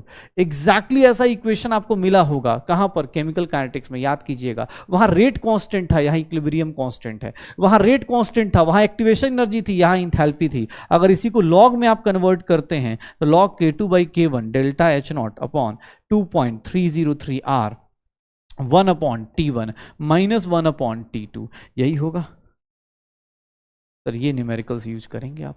Equilibrium constant की अलग अलग टेम्परेचर पे अलग अलग वैल्यूज कहां से आती हैं, इक्विलिब्रियम कांस्टेंट की सर कहां से रिलेट किया, सर गिब्स एनर्जी से रिलेट कर दिया। यही है अपने पास सारा का सारा Gibbs energy, standard Gibbs energy, निकालते रहो इनके ऊपर क्वेश्चंस। आप जाके प्रीवियस ईयर क्वेश्चन अटेम्प्ट कीजिए, आप ज़्यादा से ज़्यादा आपको भी पता चले कि हाँ यार सही डायरेक्शन में चल भी रहे हैं या नहीं चल रहे। भैया यही है थर्मोडायनेमिक्स, अगर मैं सच बताऊँ तो यही है अपने पास थर्मोडायनेमिक्स। आज हमने कहाँ से स्टार्ट किया है, हम लोगों ने स्टार्ट किया था कि अपने पास हम लोगों ने स्टार्ट किया था कि भैया क्वेश्चन स्टार्ट किए, एंथैल्पिक प्रोसेस पढ़ा, सर वर्क डन निकाला अलग अलग प्रोसेस में, वर्क डन निकाला अलग अलग प्रोसेस में। नॉर्मल केस में ये फॉर्मूला होता है, लेकिन आज हमने ये जान लिया कि वर्क डन आइसोथर्मल रिवर्सिबल होगा तो उसके केस में minus nRT ln V2 by V1 हो जाएगा। सर अगर वर्क डन एडियाबेटिक कोई पूछेगा तो उसको हम लिख सकते हैं NCV डेल्टा T लिख सकते हैं, या फिर NR gamma minus 1 delta T लिख सकते हैं, या फिर P2 V2 minus P1 V1 upon gamma minus 1 हो जाएगा, होगा। सर वर्क डन ऐसे निकालेंगे। फिर हमने ये पढ़ा सेकंड लॉ क्या होता है। सर हमने ये पढ़ा कि सर डेल्टा एस टोटल हमेशा क्या होना चाहिए, ग्रेटर देन 0 होना चाहिए अगर स्पॉन्टेनियस प्रोसेस है तो। अगर स्पॉन्टेनियस प्रोसेस है तो उसके लिए डेल्टा स्पॉन्टेनियस रिएक्शन के लिए होना चाहिए। थर्ड लॉ क्या होता है कि सर आपकी जो इंट्रोपी होती है एट 0 केल्विन, एट